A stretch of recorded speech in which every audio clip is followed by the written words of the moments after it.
The messy girl glares while the guy stands there stunned.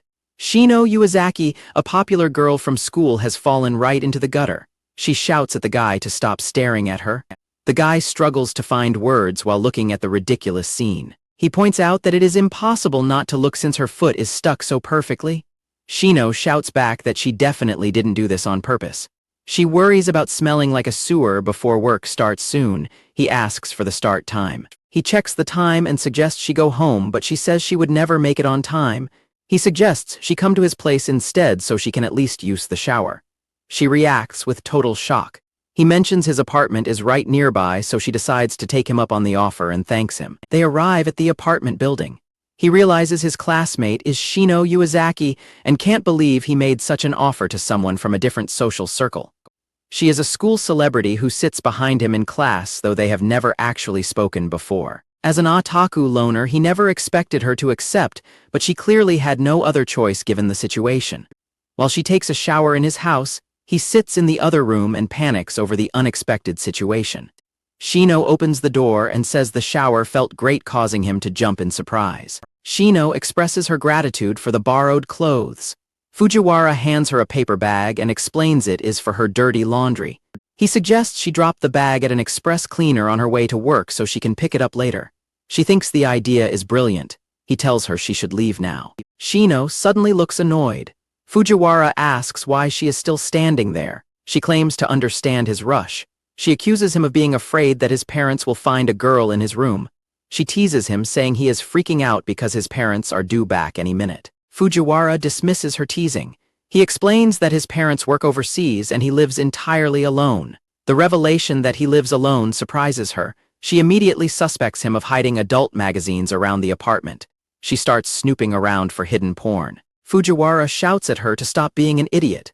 She laughs at his panicky reaction. He insists he only owns manga and demands she leave immediately.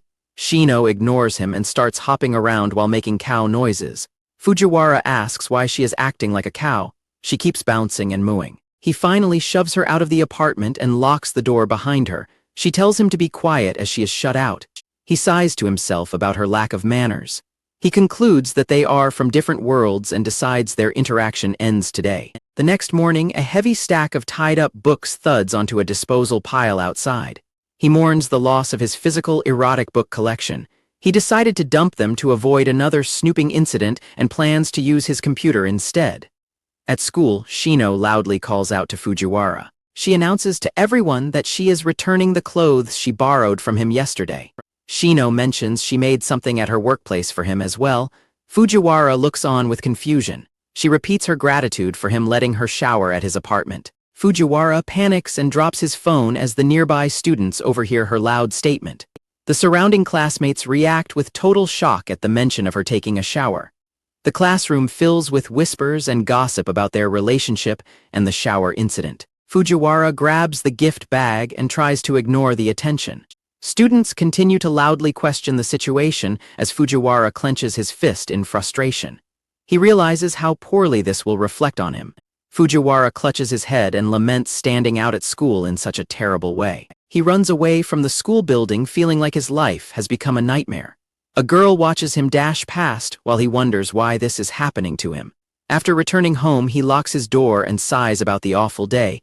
He stands there holding the black bag he received earlier. He blames Shino for blabbing in the classroom as he looks through the bag. A small piece of paper slips out and falls to the floor. Fujiwara notices the paper and looks at it with curiosity. He finds Shino's personal contact information on the note. He trembles with suspicion, wondering if it is a trap involving scary thugs or a pyramid scheme. He crumples up the contact info and tosses it into his trash can. He decides to study until his anime shows start for the night. Fujiwara looks at the sweets she gave him and wonders if they are booby-trapped. He notes that they have a shop's name on the package. He eats one and realizes they are just regular delicious cookies. He sets the rest of the snacks on his desk to eat while studying. He hopes that he will not have to deal with weird looks at school the next day. Fujiwara walks through the school as students whisper and stare at him. He feels the weight of the unwanted attention. Students gossip loudly about a girl taking a shower at a guy's house and what that implies. Fujiwara feels the situation is only getting worse. The chatter continues with malicious guesses about him using hypnosis or finding dirt on her. Fujiwara just wants to go home already. He feels trapped by the baseless rumors and his head starts to reel from the stress. During class, Shino repeatedly pokes Fujiwara in the back with a pen. He trembles at his desk trying to maintain his composure. She continues the pestering throughout the lesson. Fujiwara suspects she is just trying to mess with him further and make the situation even worse. Shino asks why he isn't answering her. Fujiwara resolves to keep ignoring her pokes. He hopes she will get bored, eventually believing that girls like her don't have long attention spans. The clock ticks away as she continues to poke him relentlessly. Lunch break finally brings a stop to the pestering. Fujiwara feels eyes on him but hopes the interest will die down soon. He overhears Shino's friends asking if she really went to his house and if she is into a loner like him. Fujiwara is startled by the directness of their questions. Shino clarifies that it isn't about him being her type. She simply says she thought he was a kind boy. Her friends find the description curious. She tells her friends the story of stepping in the gutter and panicking about her job. She recounts how he invited her to his place. Shino explains she followed him because she could tell he had no ulterior motives. She confirms that he didn't try anything weird. Shino asks her friends if they don't agree that he's kind. Fujiwara blushes as he listens to the conversation. Her friends note that she is quick to shut down guys with bad intentions. One of them asks if Shino has ever actually dated a boy before. Shino reacts with surprise. Shino admits she is not good with guys, leading her friends to call her a real-life maiden. Meanwhile, a teacher questions Fujiwara about his behavior, but he insists he isn't doing anything. Fujiwara starts to think Yuazaki might not be a bad person, after all, though he still believes they are too different to be involved. As afternoon classes begin, she starts poking him in the back again, leaving him unsure of what to do. The poking continues through the next day and the day after that. Fujiwara remains silent and frustrated by the persistent pestering. Fujiwara finally decides he needs to confront Yuazaki directly to make it stop. He whirls around and tells her that is enough already. Yuazaki looks back at him with a blushing, silent expression. Fujiwara is surprised by her reaction. Fujiwara asks why she is making that face. Shino flinches and says she has been waiting. He asks her what exactly she was waiting for. Shino simply huffs and turns her head away from him. Fujiwara asks if she said something. Shino mumbles that she put a note in the bag. From that moment on, the poking from Shino and the stares from the other students finally stop. Fujiwara is able to return to his normal life, but he starts feeling a strange, heavy sensation in his chest. He wonders what the feeling is. He continues to dwell on the expression Yuazaki made and wonders what it meant. He tells himself that all is well that ends well and tries to stop looking for answers. Fujiwara decides he will just pretend he didn't see anything at all. He tells himself that with this decision, everything is truly back to normal. He holds his head as if trying to clear his thoughts. On his way home, Fujiwara notices the sky looks gloomy and predicts that it will rain soon. Later at home, Fujiwara watches a news alert about an approaching typhoon while drinking from a mug. He notices it has started pouring outside and wonders when the rain got so heavy. Fujiwara is startled when his doorbell suddenly rings late at night. He looks at the clock and realizes it is after 9. He wonders if it is a delivery he forgot about or just religious recruiters. The ringing continues, putting him on edge. He decides he has to answer it. He checks the intercom monitor and is shocked to see Shino standing there. He recoils as Shino identifies herself through the speaker. Fujiwara rushes to the door as Shino apologizes for the late visit. He wonders what she is doing there in the middle of a storm. Shino asks if she can crash at his place for the night, leaving him stunned. Shino lets out a loud sneeze and sniffles, showing she is clearly cold from the rain. Fujiwara hands her a large towel to dry off. She thanks him for the help. He tells her to go ahead while he gets a bath ready for her. She reacts with genuine relief. The control panel dings to signal that the bathwater is ready. He points her toward the bathroom while taking her wet school blazer. She tells him he is a lifesaver. Fujiwara shoves Shino toward the bathroom, telling her she can't stay in her wet uniform and to enjoy her bath. He shuts the door and lets out a long sigh. Shino opens the door slightly and complains that he is too rough, suggesting he should be more gentlemanly to be popular. Fujiwara replies that he doesn't live his life to be popular. Shino mutters from behind the door that he seriously lacks a sweet side. She adds that he doesn't seem like the type to do weird stuff, though. Fujiwara looks on with a confused expression. Shino mumbles something about being a little curious about him. Fujiwara asks if she is muttering because she's unhappy. Shino smiles and denies it. He tells her to hurry up and get in the bath before she catches a cold. He sighs again and wonders what is with her as he turns away. He nervously swallows, thinking about how this situation could turn into a lucky pervert moment from a manga or light novel. He sighs, reminding himself that such things only happen in fiction. He recalls her saying to a friend that she's not great with guys. He remembers how standoffish she was when they first tried talking. He notes that she only started talking to him after he offered his shower. He drinks from a mug while looking out at the heavy rain. He is glad he at least made it home. The clock shows it is 2231. He thinks about how girls take forever in the bath. The door opens and Shino steps out, letting out a relieved sigh. Fujiwara is immediately startled. Shino drying her hair with a towel and saying the bath felt great. She sits down on the floor right next to the couch. Fujiwara stammers that she was in there for quite a while. Shino is surprised and says she didn't think it was that long. He explains he's usually done in 10 minutes and she wonders if that's just a guy thing. He admits he wouldn't know since he doesn't have friends. Shino mentions that she has been meaning to ask him a question and Fujiwara asks her what is on her mind. She asks if it is truly all right for her to stay over at his apartment, pointing out that even though her home is an hour away by train, she still has doubts about staying. Fujiwara questions if her parents will be fine with her staying alone with a guy. Shino shocks him by admitting she lied to her parents, telling them she is staying at a female friend's house. Shino reassures him that her parents trust her completely because she has never lied to them before, though Fujiwara remains highly skeptical about the situation. Fujiwara asks her why she did not try to find a female friend living nearby to stay with, instead of specifically coming to his apartment. Shino explains that showing up uninvited at a girlfriend's house would be rude, prompting Fujiwara to ask if she thinks it is somehow better to impose on him instead. Shino admits with a blush that his apartment was simply the first place that came to her mind. Fujiwara decides to drop the matter and mentions that he envies her ability to act on her impulses, which she mistakes for a compliment, and gets embarrassed about. Fujiwara points to her school uniform hanging up and asks how she plans to handle it, warning her that it will start to smell if left to dry on its own. Shino decides to wash the uniform herself and asks Fujiwara if she can borrow some laundry detergent and a bucket, catching him off guard. She begins hand washing her uniform inside the bucket of water. Fujiwara watches her and asks if she has ever checked the warning tag on her uniform, expressing surprise that she knows so much about domestic chores despite being a Gyaru. Fujiwara points out the hand wash symbol on the care tag to show why a washing machine cannot be used, but Shino retorts that assuming Gyaris cannot do housework is just a stereotype. Fujiwara quickly apologizes for making assumptions, which makes Shino laugh and declare her victory for the round. Fujiwara watches her and begins thinking about her fingernails. Shino holds up her hand, pointing out that her nails are actually quite normal, though Fujiwara admits he does not see the connection. She asks if he has ever seen girls with long, decorated nails, explaining that, while they look pretty, they are highly impractical for doing housework. Shino explains that her family is not wealthy, so she helps care for her younger sister, does chores, and works at a cafe where flashy nails are not allowed.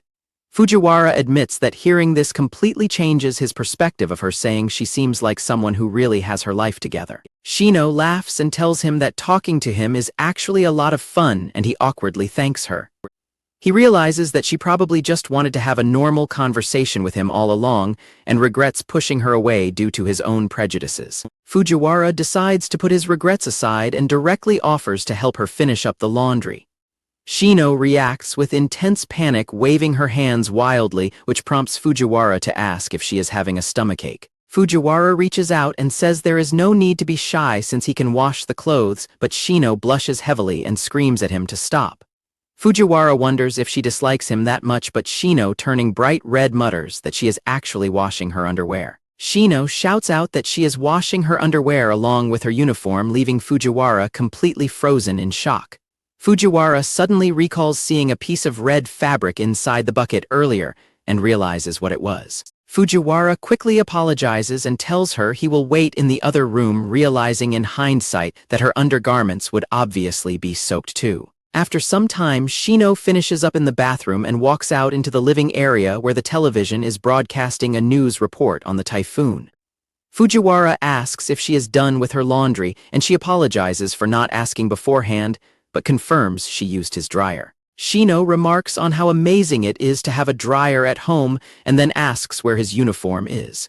He points to the corner where it is hanging on a coat hanger and suddenly realizes something. Fujiwara frantically insists that hanging the uniform in the corner is actually the best spot, quickly grabbing his remote to turn the air conditioner to dehumidify mode.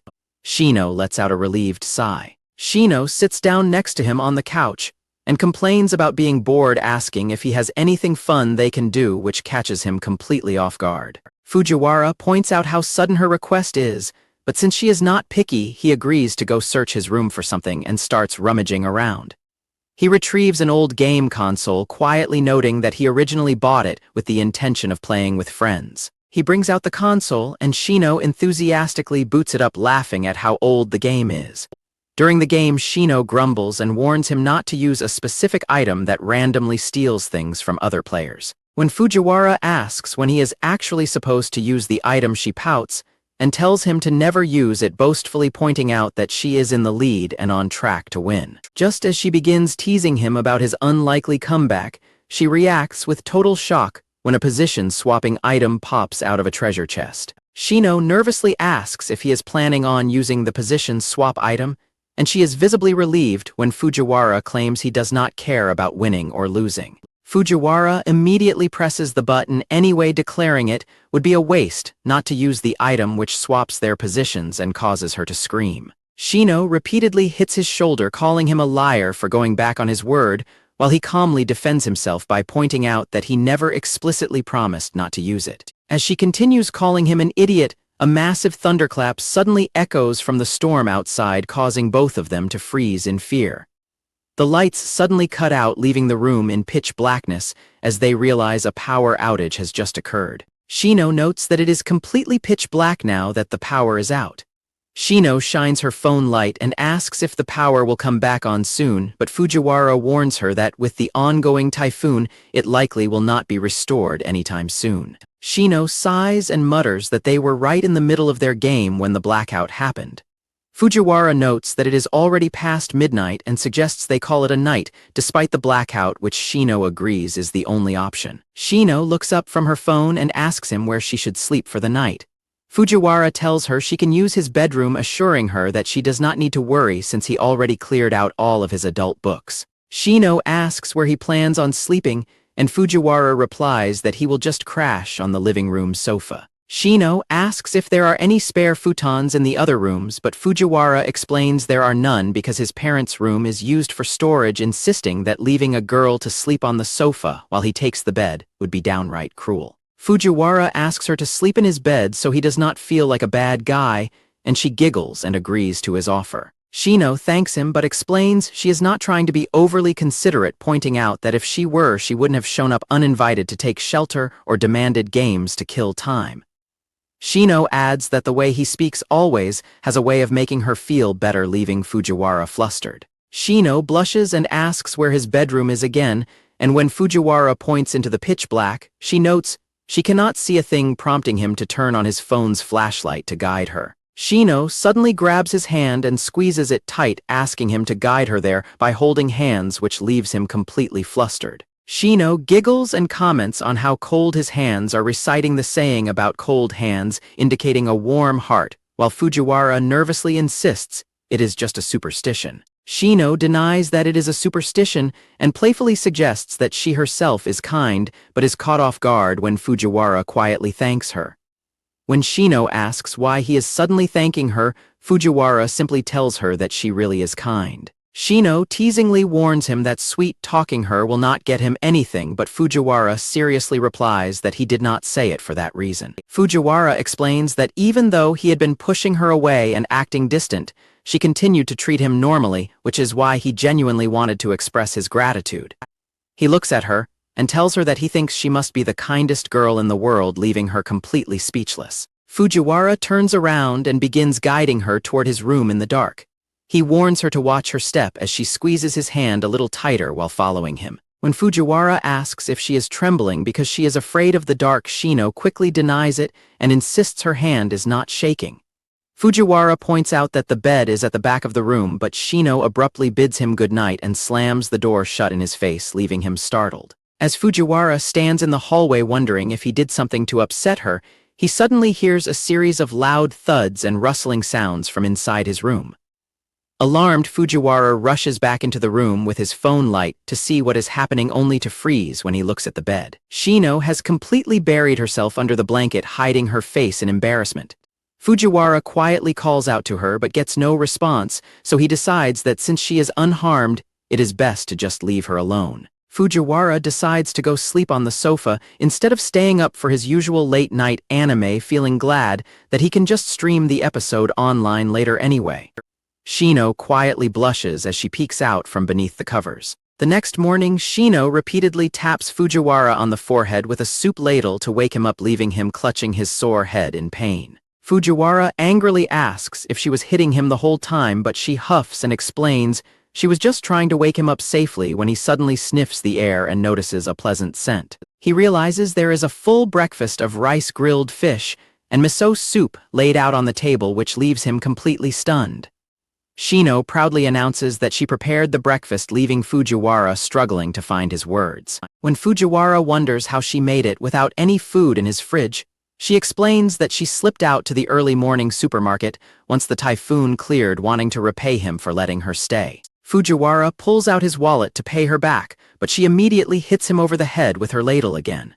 Shino angrily demands to know why he is taking out his wallet, dismissing his attempt to pay for the groceries by stating the total was less than 1,000 yen anyway. Shino crosses her arms and asks why he cannot just be honest and say thank you like he did the previous night.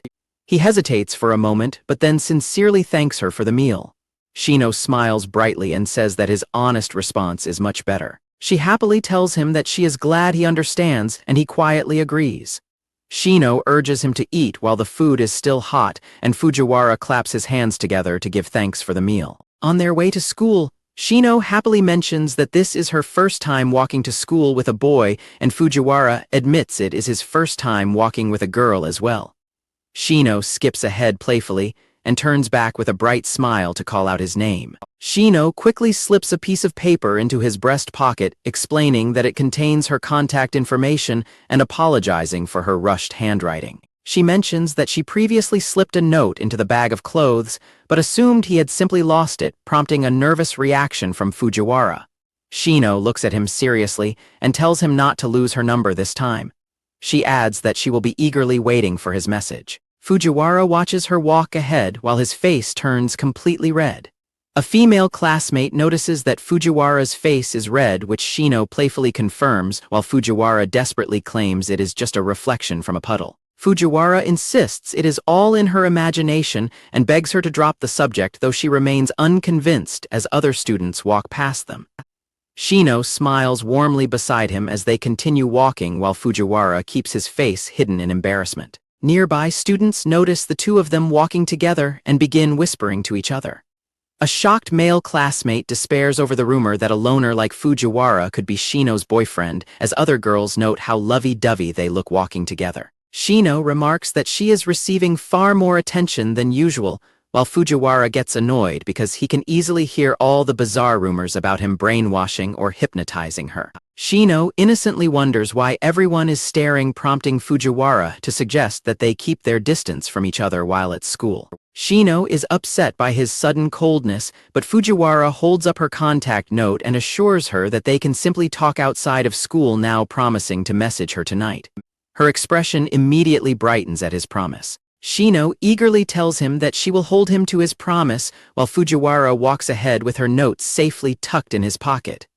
Shino runs off to join her friends, leaving Fujiwara watching her from afar. Rumors continue to spread around school about Shino and Fujiwara arriving together, though some classmates wonder if it was just a misunderstanding. Some students note that the two have been completely ignoring each other since morning, making Fujiwara glad that his request to keep their distance worked right before his homeroom teacher suddenly calls out to him. His homeroom and chemistry teacher, Kyoko Nakayaka, demands he follow her to help with a task, easily dismissing his joke about his supposed stealth mode. Kyoko points out that as a member of the Go Home Club, he must be free, adding that he easily maintains his rank as the top student of his year without seeming to struggle. She notes that his academic level is so high he could likely pass a university entrance exam right now, and asks why he chose to attend their ordinary high school.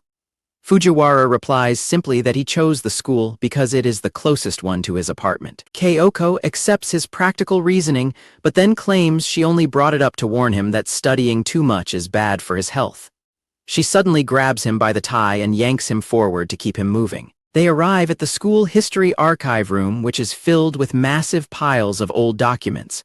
Kyoko presents the messy stacks of paperwork and tells him that she needs his help sorting them all out, which he reluctantly accepts. As they begin working on the stacks, Kyoko expresses her relief at having his help before starting to ask him about a rumor. She mentions that rumors about him getting close to Shino have even become a topic of gossip among the school teachers, causing Fujiwara to cough in surprise and dryly ask if the faculty has nothing better to do. Kyoko notes that it is rare to see Yuazaki getting along with a guy, remarking that she seems uncomfortable around men. Fujiwara asks her to focus on their work instead of gossiping, mentioning that they are only close because their seats are next to each other. Kyoko tells him not to be so cold and adds that Yuazaki is often hostile toward male teachers as well.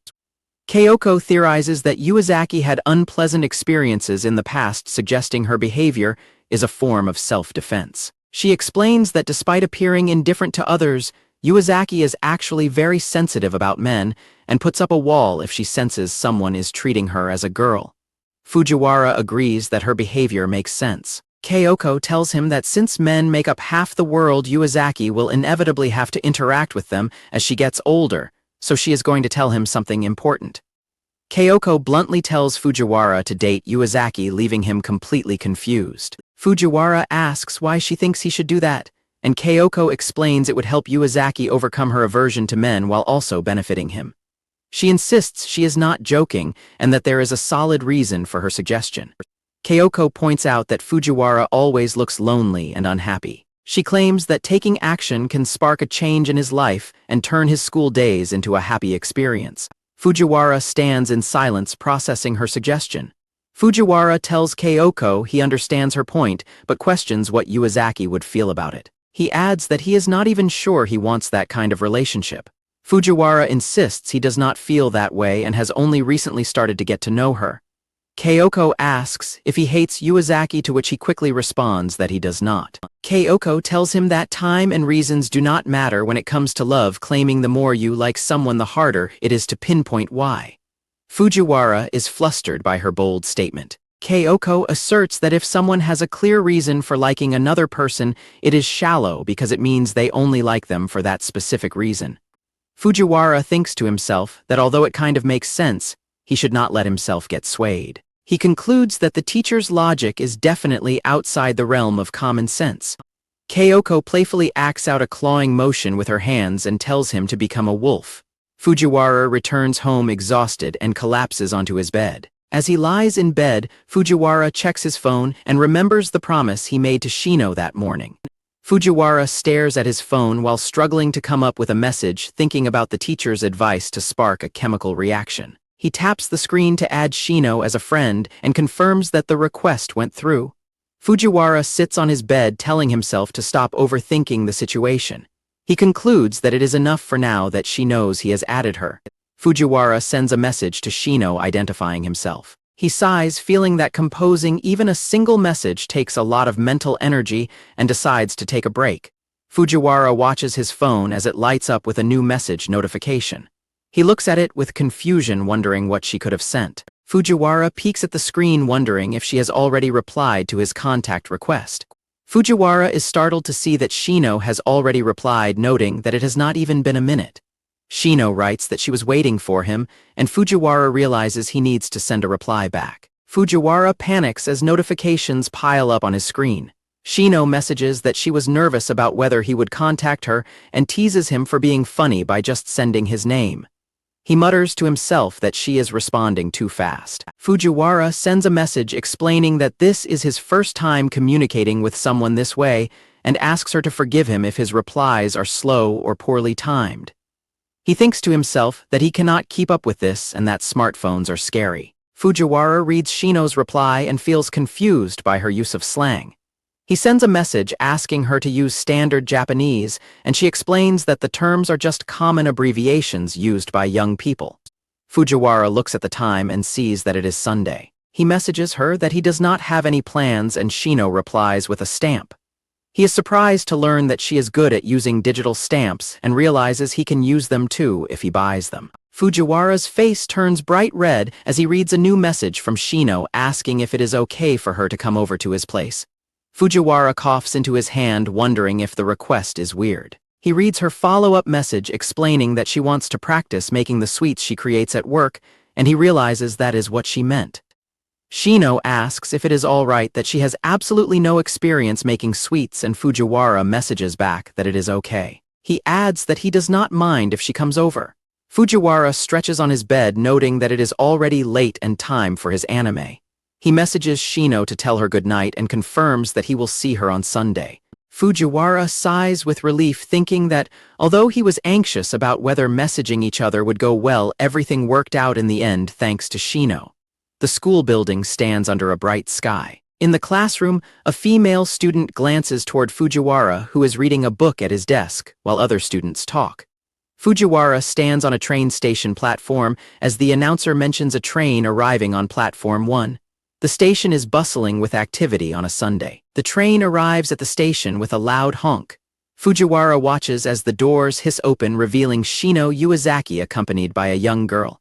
Fujiwara calls out to Uezaki, who looks toward him as she walks with her companion. Uezaki apologizes for keeping him waiting, but Fujiwara says he just arrived. He notes that because she told him her arrival time, he did not have to wait. Uezaki listens intently. Uezaki teases Fujiwara, saying he is really getting the hang of using line. Fujiwara feels his heart race in response. Uezaki hesitantly begins to tell him that she needs to spring something on him. Uezaki starts to explain that while she was leaving her house, the young girl suddenly insisted on coming along. Fujiwara stares at the young girl standing next to Uezaki and wonders if she is Uezaki's child. Fujiwara looks shocked at the possibility of the young girl being Uezaki's child. Fujiwara asks Uezaki if the girl is her child, causing her to shout that there is no way that is true. Uezaki shouts that it is impossible for her to have a child that big at her age, adding that she is still a virgin, while Fujiwara desperately asks her to forget what he said. Uezaki explains that she should have given him a heads up that her little sister was tagging along, mentioning that she had told him about her before. Fujiwara looks at the little girl as she is introduced. Fujiwara introduces himself to the young girl Miki, who bows politely and replies that it is nice to meet him. Uezaki rubs her forehead and says it is no problem, mentioning she told Miki to stay home because she did not want to bother him. Fujiwara tells her not to apologize. Fujiwara asks Miki if she came along because she loves her big sister so much, and she enthusiastically agrees. Uezaki looks on in silence. Uezaki warns Fujiwara that Miki is a mischief maker who is good at playing innocent once she warms up to people, then demands to know what is with his face. Fujiwara asks if Miki is still mad about the previous day, to which she replies that she is. Miki then tells him not to be so mad. Miki loudly declares that small melons fit inside her sister's bra. Fujiwara and Uezaki both react with shocked, blushing expressions to the comment. Fujiwara defends himself, saying it is not his fault, and blames Uezaki for having a large bust. Uezaki screams that he should not be playing with her body like that. A narrator observes that the pair appears to be having an intense conversation. Uezaki angrily points out that she told Miki she was going to a girlfriend's house, not a guy's. Fujiwara thinks to himself that he probably shouldn't be listening to this. Uezaki notes they are not in that kind of relationship yet, while Fujiwara covers his ears. Miki asks if she should keep their meeting a secret from their parents. Miki puts a finger to her lips, promising to keep quiet if her demands are met, while Uezaki looks on in disbelief. Miki insists that as a condition for her silence, Uezaki must kiss Fujiwara in front of her. Uezaki reacts with total shock. Miki explains that she wants to see a kiss like the ones on television to know what it is actually like, promising to keep quiet if they do it. She adds that this is the first time she has ever seen her older sister act so normally around a guy. Miki presses further, asking if her sister hates him before concluding that she actually likes him. Uezaki blushes and nervously stammers, trying to deny it. Uezaki fidgets and quietly admits that when her sister puts it that way, she probably does like him. Miki excitedly asks if she is being serious. Miki whispers to Yuazaki that since she does like him and timing is everything, she should just go for it today. Fujiwara glances over at the sisters and wonders to himself if they are done bickering yet. Fujiwara notices Yuazaki's completely red face and wonders why she is blushing so much. Fujiwara figures that having someone talk about playing with her bra in front of a guy would naturally be embarrassing. He then asks if they should head to his place now, and Miki eagerly agrees. Yuazaki remains silent, still blushing heavily as she looks down. They arrive at Fujiwara's apartment complex, and Miki excitedly points out the massive building. Yuazaki corrects her that it is an apartment complex, noting that since they live in the suburbs, Miki is not used to seeing places like this. Miki continues to look around in awe while Yuazaki scolds her to stop and behave herself. Fujiwara reassures them that it is fine since everyone there keeps to themselves anyway. Yuazaki insists that even if no one is around to be annoyed, having bad manners is still unacceptable, which Fujiwara concedes is a fair point. Miki teases her sister for being much more serious than she looks and wonders if their earlier promise is no longer possible. Miki finds the elevator and excitedly calls for them to head up to his place quickly. Fujiwara overhears her mention of a promise and asks about it, but a panicked Yuazaki quickly tells him not to worry about it. Inside the apartment, Yuazaki unpacks her various baking tools and ingredients. Fujiwara observes the setup and remarks that she uses a lot of different tools to make sweets, which she confirms. Yuazaki announces that they need the oven next. Fujiwara tells her he is pretty sure he does not have one, but Yuazaki confidently replies that he does, explaining she saw it when she made breakfast the other day. Yuazaki points to an unopened cardboard box on the floor, identifying it as the oven. Fujiwara stares at it in realization, admitting he did not know what was inside the unopened box, which leaves Yuazaki completely bewildered. Yuazaki notes that it is a good thing they have the oven, but realizes that since Fujiwara does not cook, it makes sense he left it in the box. She suddenly acts startled and asks where Miki disappeared to. Yuazaki asks where the girl could be, internally fuming at Miki's behavior. Fujiwara states she must be around somewhere and offers to check his room and the bathroom. Yuazaki continues wondering where her sister went until Fujiwara startles her by calling out. He points out that he found Miki lying down on the sofa. Yuazaki glares down menacingly and calls her sister's name.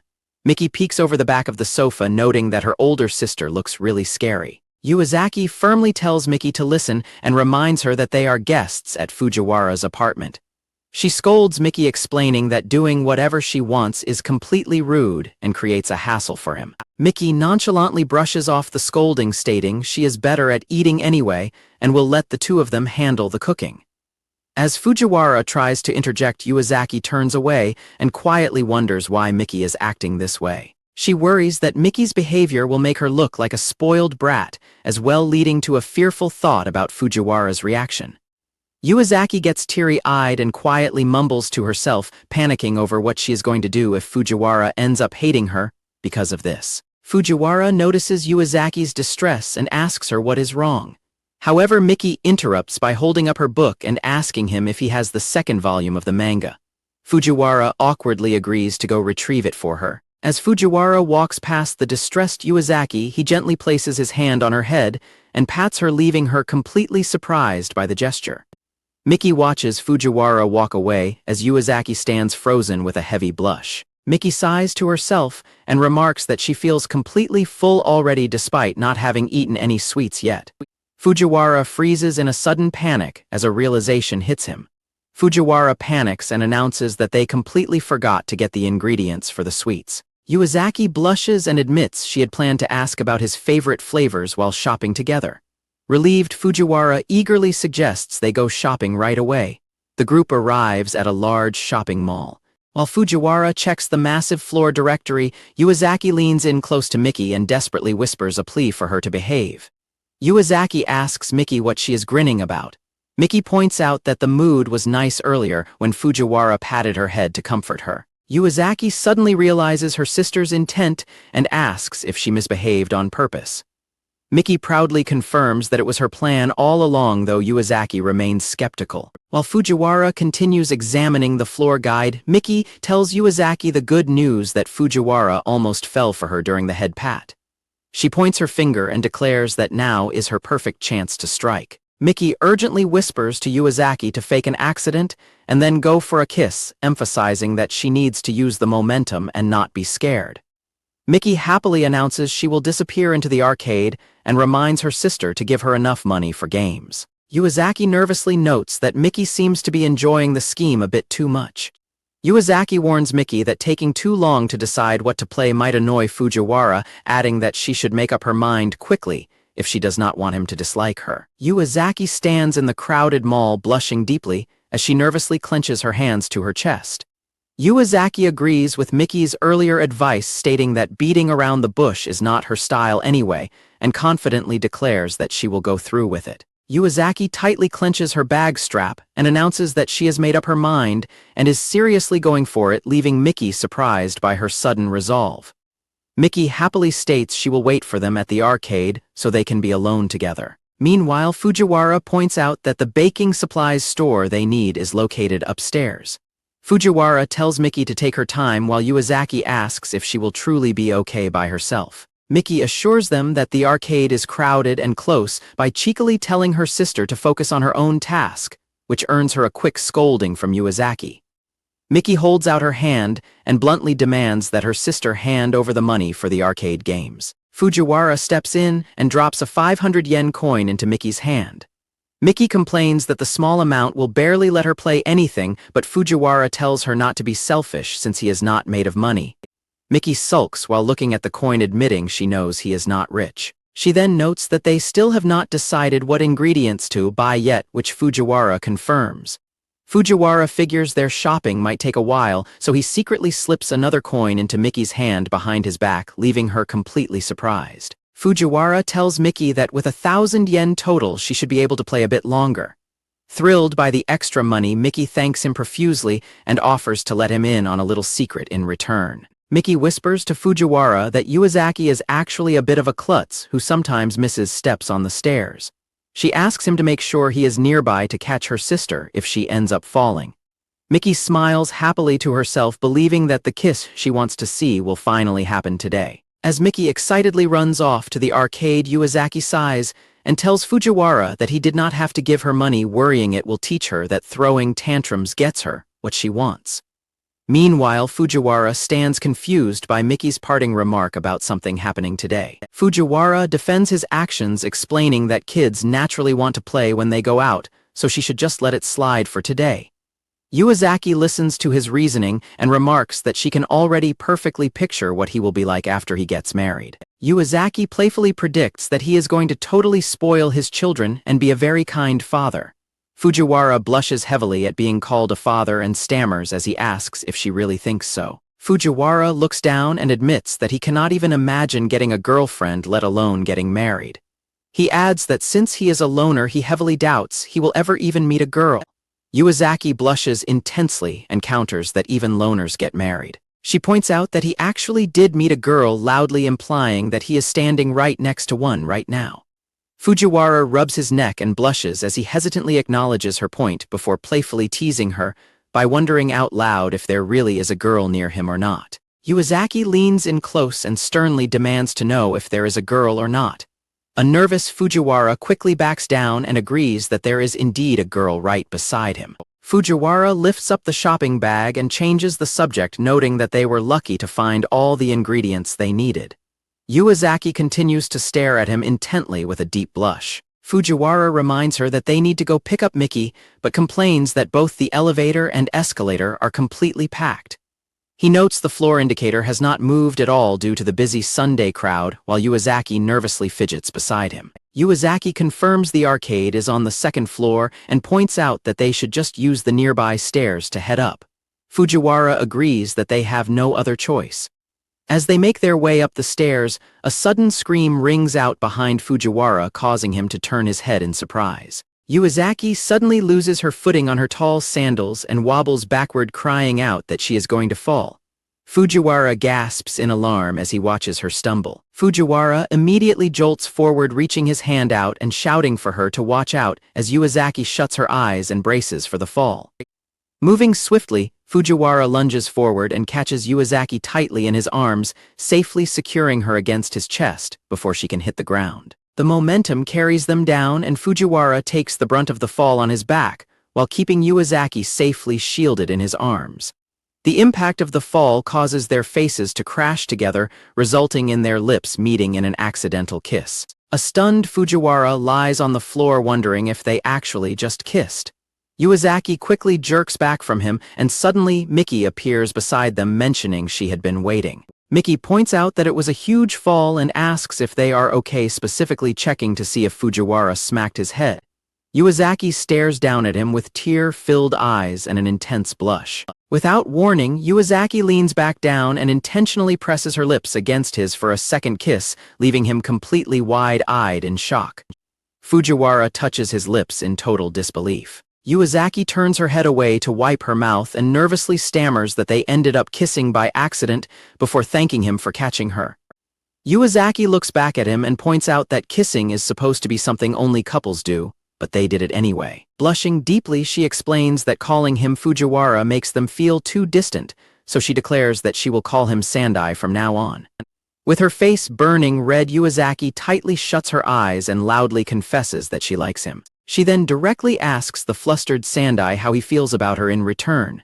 Sandai sits overwhelmed on the floor and asks why she chose him. She replies that she cannot help how she feels, noting that he does not seem ready to give her a proper response yet. She leans in closer and admits that her feelings are hard to explain, but she genuinely just thinks he is a really nice guy. Sandai nervously suggests that she probably just got caught up in the moment, but Yuazaki angrily interrupts him, insisting that it was her very first confession and that it took a lot of courage to say it. Yuazaki sits on the stairs and asks him how it felt to receive her first kiss and confession. She notes that she wore flavored lip balm, so it likely tasted sweet, which Sandai quietly agrees with in his mind while struggling to process the situation. Miki sips her drink, mentioning she is glad to hear the confession. Meanwhile, Shino forcefully squishes Sandai's cheeks and demands that he call her Shino instead of Yuazaki. A panicked Sandai agrees to the name change. Sandai nervously stutters out her first name and Shino playfully praises him. Stretching her arms, she tells him not to overthink the situation, explaining she just wanted to her feelings. She adds that while she would be happy if he felt the same, she will give up if he does not. Shino looks down with a sad blush, admitting she will probably cry if he rejects her. However, she promises to try and come to terms with it because she does not want to be clingy. Sandai watches her in silent surprise. The view shifts to the exterior of the large apartment complex. Inside, a freshly baked treat is sliced into thick pieces on a cutting board. Miki whispers to Shino that she did not expect her to actually confess to him. Shino angrily replies that Miki was the one who told her momentum is key. Miki clarifies that her advice was only about the kiss, not a full confession, while Sandai quietly chews his food beside them. Miki asks if she messed up. Shino furiously tells her to shut up, sighing that she did not realize her sister was so clueless. Miki points out that Shino had too much momentum and completely blew Sandai's fuse, leaving his mind totally blank. Shino blushes heavily and wonders if Sandai's mind going blank means he must actually feel something for her. Miki casually remarks that this is exactly why it is scary dealing with people who have never been in love. Shino frustratedly asks her why she would say that. At the train station ticket gates, Shino thanks Sandai for seeing her off. He quietly acknowledges her departure. The group stands in awkward silence until an announcement states the train will be departing shortly. Shino steps onto the train and says goodbye to Sandai, who offers a brief reply from the platform.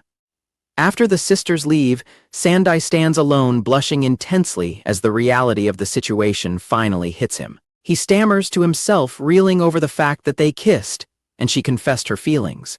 Sandai grabs his head in total confusion, wondering how this all happened.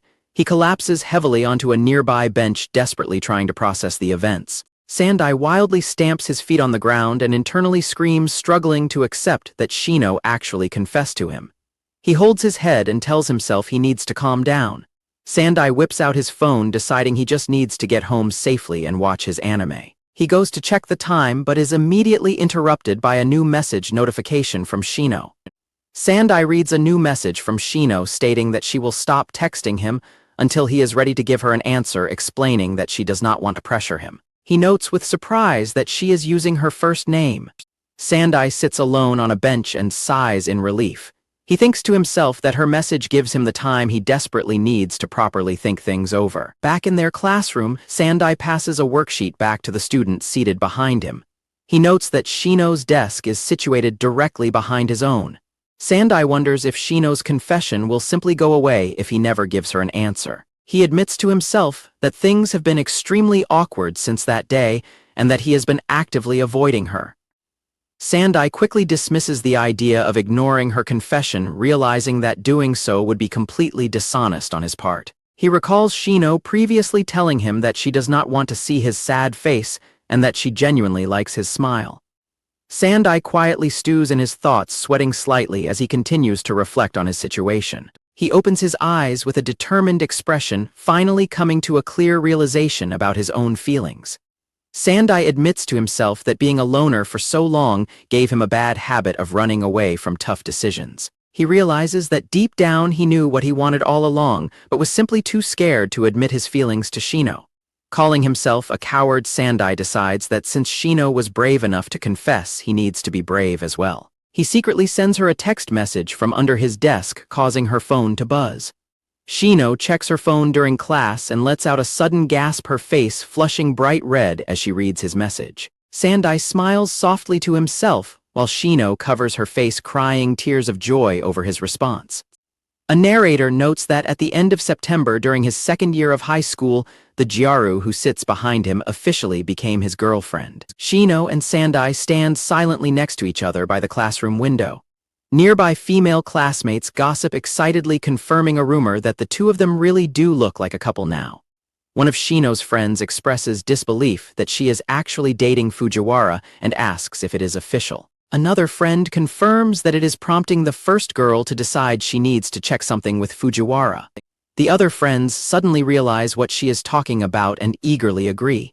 They excitedly declare that they should start planning right away. Shino arrives at Fujiwara's apartment, happily announcing that she is finished with her part-time job. She smiles warmly at him and asks for the usual.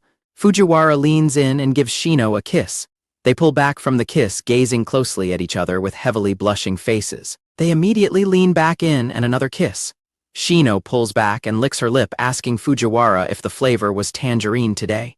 Shino excitedly winks and confirms that he successfully noticed her new lip gloss flavor. She reminds him that her previous flavors were strawberry and vanilla, then asks him which of the three he liked the most.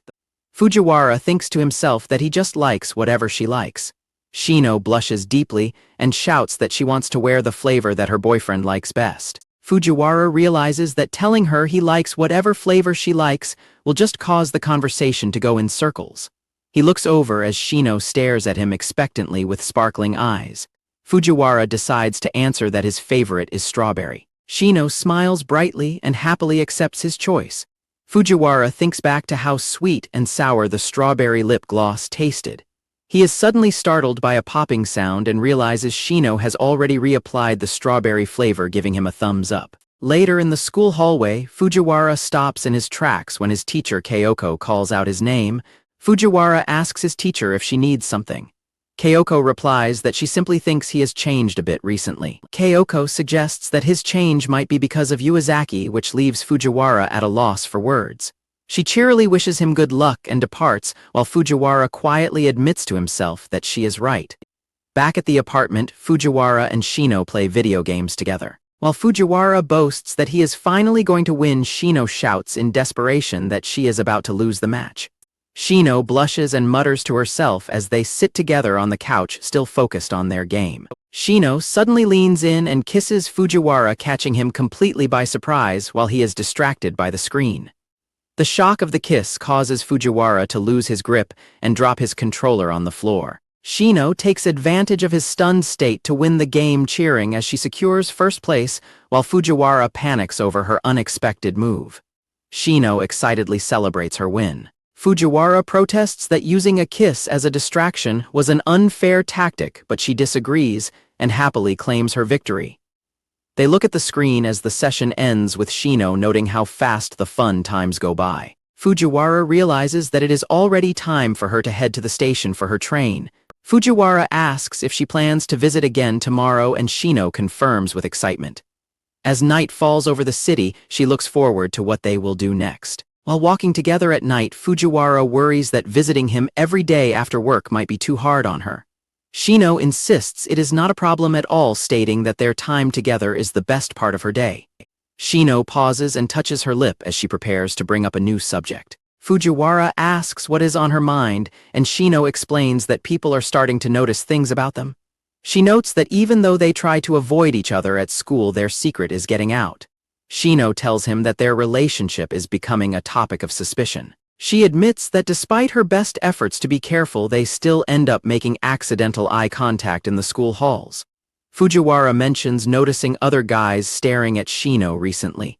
She wonders if people are figuring it out because she secretly only looks at him before ending the conversation with a playful wink that leaves him flustered. Shino admits that she would ideally like to be more open about their relationship. She confesses that she really wants to show off her amazing boyfriend to everyone. Fujiwara listens to her as they continue walking through the neighborhood at night. Shino looks at him nervously and asks if wanting to show him off is not okay. Fujiwara clears his throat and explains that while they avoided each other to prevent rumors, before they no longer need to hide now that they are an official couple.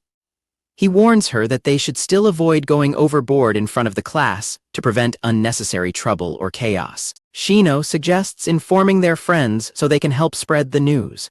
She expresses great excitement for school the next day, promising to send even more intense looks his way from her seat, while Fujiwara asks her to be easy on him. Shino heads off to her part-time job, saying goodbye to Fujiwara as he waves her off in the school hallway.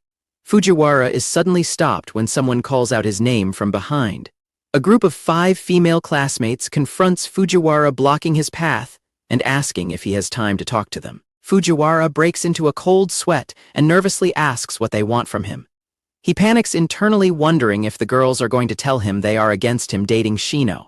One of the girls explains that they heard the news from Shino and asks directly if the two of them are dating. Her friend adds that, while they suspected something was going on, they were still completely surprised by the confirmation. Fujiwara stammers and tries to make an excuse, but one of the girls tells him he doesn't need to be so guarded. The girls take turns reassuring him, saying they want talk behind his back, and that Shino clearly sees him as a good guy. They explain they are currently in a bit of a bind and need his help.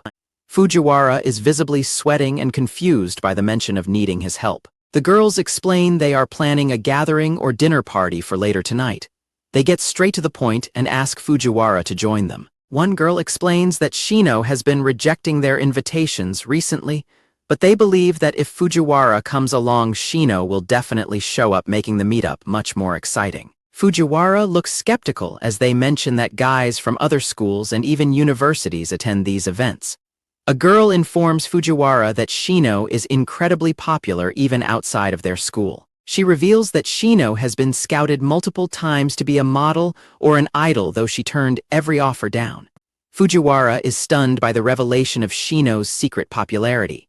The girls whisper amongst themselves, wondering if Fujiwara is unaware of how impressive Shino is. They speculate that his ignorance of her status might be exactly what she finds attractive about him. The lead girl smiles and asks Fujiwara if he can come with them right at this moment. Fujiwara is overwhelmed by the pressure as the girls chat about how much the male attendance rate would improve if Shino showed up just this once. The girl closes her eyes and presses her hands together, begging him to agree to their request. Fujiwara tries to reason with them, pointing out that since Shino isn't comfortable around most guys, bringing her to that kind of meetup might be a bad idea. Fujiwara suggests they give up on the idea because other guys at the event might be angry if Shino brings her boyfriend along. One of the girls shouts that the arrangement would actually benefit everyone involved. Fujiwara is confused, so she explains that his presence would serve as a clear signal that Shino is taken. She argues this would help the other guys focus their attention on the girls who are actually single. Fujiwara tentatively agrees that their logic makes sense. One of the girls points out that he can also use the opportunity to tell other guys to stay away from Shino, achieving 2 goals at once. The girls conclude that Shino will ultimately be happy with the arrangement. They excitedly imagine Fujiwara telling other guys to stop staring at his girlfriend. They continue their fantasy, suggesting that Shino might decide to stay with Fujiwara forever if he stands up for her like that.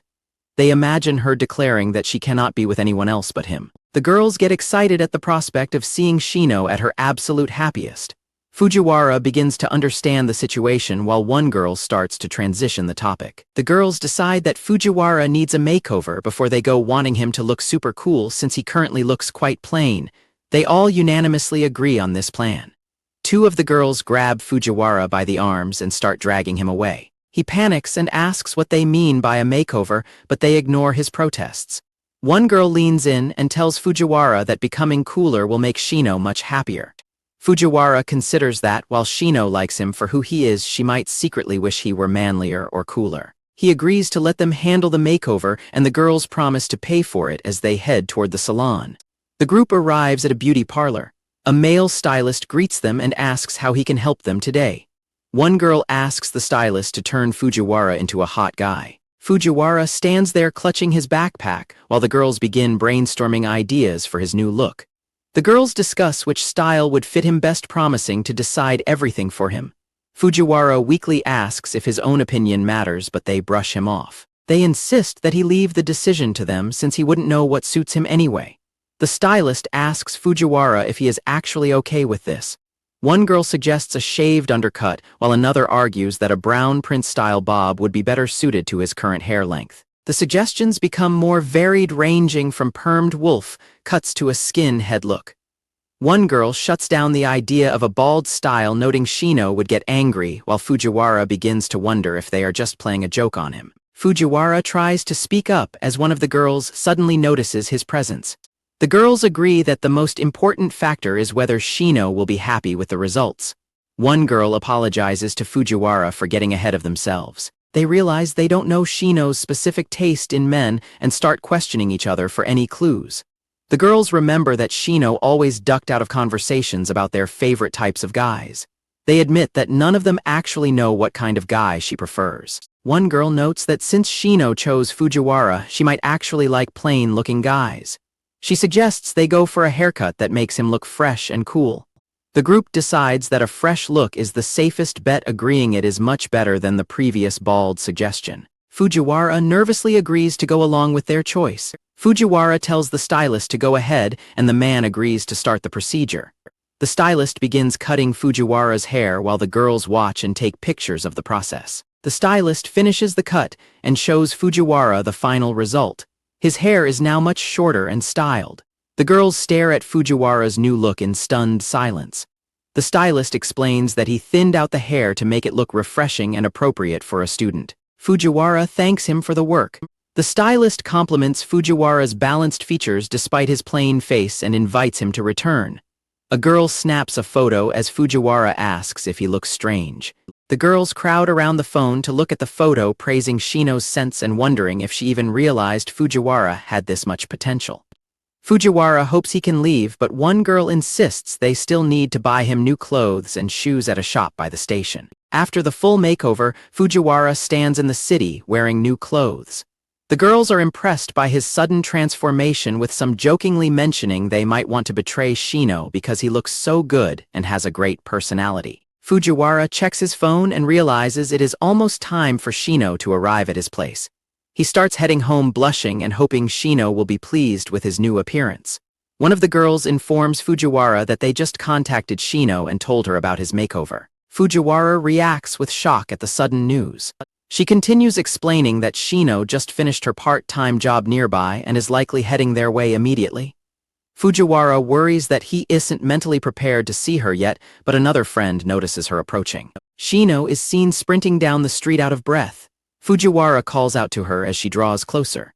Shino suddenly lunges at Fujiwara and tackles him into a tight embrace, shouting a desperate refusal. Fujiwara is caught completely off guard by her intense reaction. Fujiwara looks down at Shino in confusion, wondering what has caused her to act this way. Shino begins aggressively, messily ruffling Fujiwara's newly styled hair with both hands, repeatedly yelling that he isn't allowed to do this. A flustered Fujiwara tries to get her to stop. With a heavy blush and a frantic expression, Shino shouts that he cannot become hot.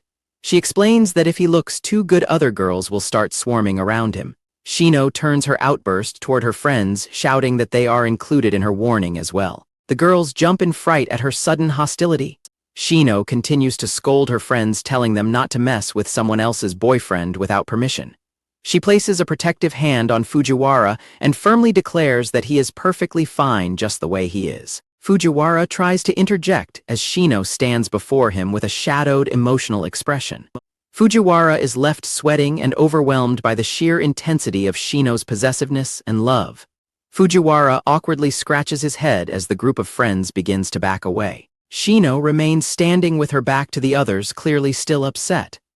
As the city lights glow in the background, the girls realize that Shino's feelings for Fujiwara are far deeper than they ever expected. They decide that the best course of action is to make a quick exit and leave the couple alone.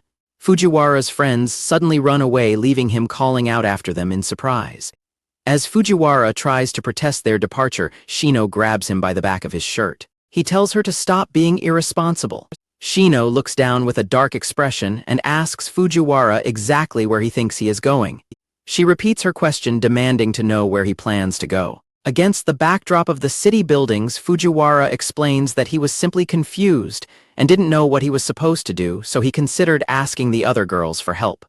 Shino asks him if he was really planning on just leaving her there. Shino calls him a dork and tells him that he could have easily just asked her instead of the other girls. Tears stream down Shino's face as she reminds him that he is her boyfriend. She tells him that he should have the confidence to ask her whenever he is unsure of what to do, admitting that she would hate it if he didn't rely on her. They stand facing each other on the sidewalk. Fujiwara offers a quiet apology, but Shino immediately tells him not to apologize to her. Fujiwara looks at her and asks what it is that she wants him to do instead. Shino stands in silence with her eyes shut, her face flushed and wet with tears. She quietly asks for a hug, catching Fujiwara completely by surprise. Shino repeats her request, stating clearly that she wants him to hug her right now. Fujiwara finally realizes what she is asking for. Fujiwara pulls Shino into a tight embrace. As they hold each other, Shino mentions that he is going to mess up her hair by doing it that way. Fujiwara quickly apologizes and offers to stop patting her hair. However, Shino immediately tells him not to stop what he is doing. Looking up at him with teary eyes, Shino insists that she never told him to stop, so he should just keep going. Fujiwara thinks about how difficult it is to understand what Shino is thinking. Shino begins to speak through her tears. Shino shouts a demand at Fujiwara, telling him that if another girl approaches him, he absolutely cannot become friends with her. Fujiwara realizes his actions made Shino feel insecure and tells her she doesn't need to worry about other girls. Shino looks up at him and asks if that is really true. Fujiwara argues that as a lifelong loner, he isn't popular with girls at all. Shino insists there must be girls who don't mind loners, but Fujiwara admits he is more worried about her potentially dumping him in the future. Shino huffs and buries her head into his chest, shouting that she would never do such a thing. Fujiwara closes his eyes and smiles gently while continuing to hold her in the city at night. Fujiwara explains that he went through with the makeover because he thought it might make her happy. He concludes his explanation of how everything happened. Shino remains silent and skeptical, as Fujiwara mentions that the other girls even offered to pay for everything. Shino points a finger at Fujiwara's nose, telling him that while she appreciates him thinking of her, he needs to seriously consider the implications of his actions. She poses a hypothetical scenario, asking him to imagine a male friend of hers taking her away and her starting to enjoy it midway through. Shino continues the comparison, asking how he'd feel if she said the other guy was nice, paid for a makeover for her, and made her look cuter. Shino asks him directly how he would feel if she said those things. Fujiwara looks pained and admits that it would definitely make him feel unhappy. Shino firmly declares that doing such things is now forbidden. Fujiwara offers a sincere apology as the moon hangs in the night sky. Shino pulls out her phone and taps on the screen, stating that she has no intention of going to the meetup her friends mentioned. Shino shouts into her phone at her friend, making it clear that, despite there being a meetup, she will never attend. Fujiwara watches the scene with a stunned expression. Shino continues her heated phone call, accusing her friends of toying with other people's boyfriends and using their status as girlfriends as a poor excuse. She demands they reflect on their heartless actions while Fujiwara stands nearby, sweating from the intensity of her venting. One friend tries to ask if she only called to complain, which Shino confirms while shouting that they would just ignore her in the group chat anyway. When the friends suggest that Fujiwara was the one who told on them, Shino quickly defends him, stating that he is not at fault. She tells them not to try and wiggle out of the situation and once again orders them to just reflect on what they did. The lead girl finally gives in with a reluctant agreement. One of the girls mentions that they also want to find boyfriends for themselves. Shino retorts that they should simply make an effort to do so, pointing out that she worked hard for her own relationship. The friends offer Fujiwara a backhanded compliment, noting that it is impressive he can make someone like Shino try so hard for him, when it is usually the other way around. Shino tells them to stop teasing him and hangs up the phone, leaving Fujiwara looking surprised. Shino suddenly reaches out and grabs Fujiwara's sleeve. She looks at him and declares that she wants to reset. Shino stands before him with a heavy blush and her eyes tightly shut. In the middle of the city street, Fujiwara and Shino a passionate kiss. Passers-by continue to walk past them as they remain locked in the embrace.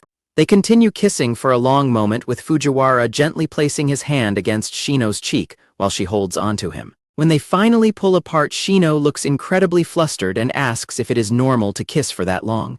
Fujiwara looks at her and asks if he wasn't supposed to do that. Shino asks if there is a limit to how long they should kiss. Fujiwara explains that he continued because he wanted to hear the cute sound of her breath over and over again. Shino lets out a cry of shock at his directness. A panicked Shino shouts that she understands what he meant and runs ahead, accidentally smacking into a nearby structure with a loud thud. A worried Fujiwara calls out to her in concern. Fujiwara reaches out and firmly takes hold of Shino's hand. Shino asks him what he is doing, and Fujiwara explains that since she was stumbling around, he should at least be able to hold her hand. Shino quietly calls out to him and he asks what is up. Shino turns back to him with a radiant smile and tells him that she loves him.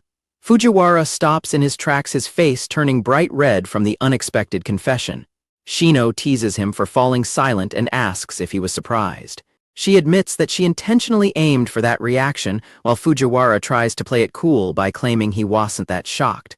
Fujiwara notes how popular Shino must be outside school since she is so cute. Shino asks if he is the one getting insecure now, but he dismisses the thought. She reacts with a look of surprise. Shino excitedly announces she has a plan to let everyone outside school know about their relationship and tells Fujiwara to come with her after school tomorrow. Teacher Kyoko dismisses the class at the end of the day. As soon as class ends, Shino grabs Fujiwara by the shoulder and loudly declares that school is over, startling him. Fujiwara worries about keeping their dating status a secret, but Shino reminds him of the promise they made the previous day. Shino drags a protesting Fujiwara out of the classroom by his hand, telling him to stop talking and just go with her. Kyoko and the other students watch in total shock as the two leave the room together. Classmates gossip about the scene, mentioning they had heard rumors and noticed frequent eye contact between the two for a while. One male student admits he realized they were dating because he liked Shino, and it made him angry to see them together. He continues to shout that anyone interested in her could tell, while a girl remarks on the high number of stalkers in the school. Groups of girls discuss Fujiwara's makeover, noting that while he used to be invisible, he now looks quite cool, and Shino landed a good catch. Fujiwara walks through the corridor feeling embarrassed as he realizes everyone in the school is gossiping about them. Shino notes that the news of their relationship will certainly spread if everyone at school finds out about them. Shino admits that she simply couldn't wait any longer to reveal the truth. She declares that she wants everyone to know that she is the one who takes the lead in their relationship. Fujiwara is surprised by her bold declaration, but finds her upfront personality refreshing. A view of the city skyline highlights Fujiwara's silent concern about whether Shino plans to act the same way at her workplace. Shino leads Fujiwara by the arm as she announces that they have arrived at their destination. They stand in front of a grand 2-story brick building situated on a busy street corner. Inside the building, Fujiwara notices a sign offering a discount for ladies. He nervously asks Shino if this is where she works, noting it seems like a place specifically designed for women. Fujiwara remarks on how impressive the interior of the cafe is. Shino asks for his thoughts as a waitress in a uniform walks past them. Shino explains that there are only girls in the shop. She notes that this target audience is exactly why she chose this specific place for her part-time job. Shino tells Fujiwara to take a seat and wait for her. As she enters the staff-only room, Fujiwara remembers that she is uncomfortable around men. Fujiwara feels awkward sitting alone after Shino leaves. He offers a polite greeting to the other customers as he tries to settle in. Fujiwara sits quietly by himself at a small table positioned against a brick wall. Fujiwara glances toward the door to the staff area. Inside the staff room, the other waitresses gossip about whether the guy outside is Shino's boyfriend. One mentions his presence is disappointingly faint, while another agrees he is completely characterless. A waitress with swirly hair gets defensive and shouts at her coworker for being mean. Her coworker laughs and teases her about her own hairstyle, eventually leading to a quiet apology. The vice manager enters the room and notes that Shino is surprisingly earnest, so choosing a guy like that makes sense. The other waitresses are caught off guard by her sudden appearance. The vice manager asks if there are any complaints, which the group quickly denies. She then gestures for one of them to hurry up and serve the customer. The girls tease the swirly-haired waitress to go because she is the cutest. Fujiwara sits at his table closing his eyes as he listens to the muffled noise and chatter coming from the other side of the wall. He wonders what the staff are discussing and suspects the conversation is probably related to him. The swirly-haired waitress brings a tray to the table. Fujiwara tries to mention that he hasn't placed an order yet, but she greets him and presents the items anyway. The waitress hides her face behind her tray and asks if he is indeed Shino's boyfriend. Fujiwara confirms his relationship but asks about the tea and cake. The waitress explains it is a special privilege offered by the store providing waitresses' boyfriends with a daily freebie. The waitress suddenly screams in embarrassment. She explains that while she wanted to talk to him about Shino, she is terrified of her coworker getting angry for overstepping her boundaries. She tells him to enjoy the refreshments and sprints away as fast as she can, leaving a confused Fujiwara behind. Fujiwara decides to take advantage of the special privilege and begins eating. He finds the food delicious while Shino stands beside him. Shino presents herself in her new waitress uniform and asks Fujiwara for his opinion on her look. Fujiwara blushes and tells Shino that she looks great. She reacts with a cheer of joy. Shino turns toward the other waitresses and signals for them to join her at the table. Shino clears her throat to get everyone's attention.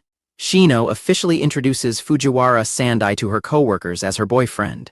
The other waitresses immediately bombard the flustered Sandai with questions about how they began dating and how far their physical relationship has progressed. Sandai is completely overwhelmed by the sudden barrage of personal questions from the waitresses.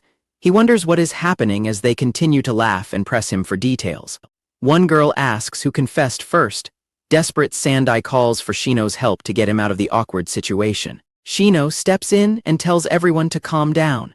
Shino decides to explain the situation to her coworkers, starting by admitting that she was actually the one who fell in love first.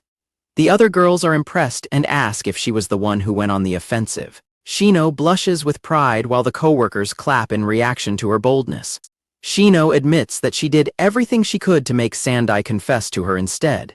She explains that since guys can be unexpectedly timid, many won't speak up on their own. One coworker expresses her admiration, noting she could never bring herself to confess to her own boyfriend. The vice manager reflects on the fact that Shino fell in love first. She points out to Sandai that while he was the one receiving the confession, she expects him to remain humble. The vice manager tells Sandai that being the one who was confessed to comes with its own set of responsibilities. She urges him to devote himself fully to Shino, while another waitress wonders what responsibilities the person who confessed has. Shino tells Sandai that her shift is about to start and she has to leave. He agrees to wait. Meanwhile, the vice manager gets angry at a coworker who made a comment about her old-fashioned thinking. Sandai finishes his food and tea. Noticing the shop is filling up with more customers, he thinks about heading home early so he does not get in the way. Sandai realizes he has not seen Shino for a while and wants to let her know he is leaving. He flags down a waitress to relay the message. The waitress informs him that Shino's shift is almost over and asks him to wait just a little longer. Sandai is surprised by the news. Shino suddenly appears, already changed back into her school uniform. She happily tells Sandai that they should walk home together. Shino mentions there is something special that can only be seen at this time of night. She tells Sandai she wants the two of them to go and see it together right now. Fujiwara asks Shino if it is truly all right for her to leave her shift so early. Shino explains that the vice manager specifically told her to go spend the rest of the day with her boyfriend. Shino admits she got scolded, but mentions that the shop introduced the special boyfriend menu just so they wouldn't get bored waiting for their girlfriends to finish work. She tells him that her boss advised her to have him arrive near the end of her shift if he's going to pick her up. Fujiwara agrees to follow that suggestion from now on. Shino looks at him with surprise and asks if he really plans to keep picking her up. She hugs his arm tightly and thanks him with a bright smile. Fujiwara blushes and asks about the specific place she wanted to visit. Shino mentions hearing that the leaves at the memorial park have begun turning red, which is a must-see for fall dates. Fujiwara notes that the park is quite close by. Fujiwara points the way and says he will guide them while Shino cheers in anticipation. Upon reaching the park, Shino runs ahead excitedly shouting about how beautiful the autumn leaves look. As evening sets and the street lamps click on, Fujiwara remarks on how quickly it has gotten dark. Shino stares in awe at the lights illuminating the red leaves. Fujiwara stands behind her and agrees that deciding to check them out was a great idea. Shino lets out a tired yawn, prompting Fujiwara to ask if she is exhausted. He notices her makeup is starting to smear and realizes she must be reaching her limit. Fujiwara decides on a plan and tells Shino to hop on his back so he can piggyback her to the station. Shino climbs onto his back and tells him to let her know if she is too heavy. Fujiwara grunts as he lifts her and assures her that it is perfectly fine. Shino rests her head on his shoulder and apologizes for making him carry her, but Fujiwara repeats that he doesn't mind at all. Shino sleepily thanks him as he carries her on his back. Fujiwara tells her to go ahead and get some rest, promising to wake her up once they arrive. At the train station, Fujiwara says goodbye and mentions seeing her tomorrow. Shino stops and asks where her goodbye kiss is. The two kiss on the platform while a station announcement informs passengers that a train will be arriving shortly. As they pull apart from the kiss, Fujiwara begins to mention something to Shino. Fujiwara suggests she should do something about her eyelid, causing Shino to panic. She checks a mirror and despairs as she realizes her eyeliner has become completely smeared. Shino desperately tells Fujiwara to look away while she searches for makeup remover and cotton swabs. Fujiwara reminds her that she rubbed her eyes when she was sleepy earlier. Shino screams that he should have told her sooner because she didn't want him to see her in such a mess. Fujiwara thinks to himself that she already looks cute without makeup.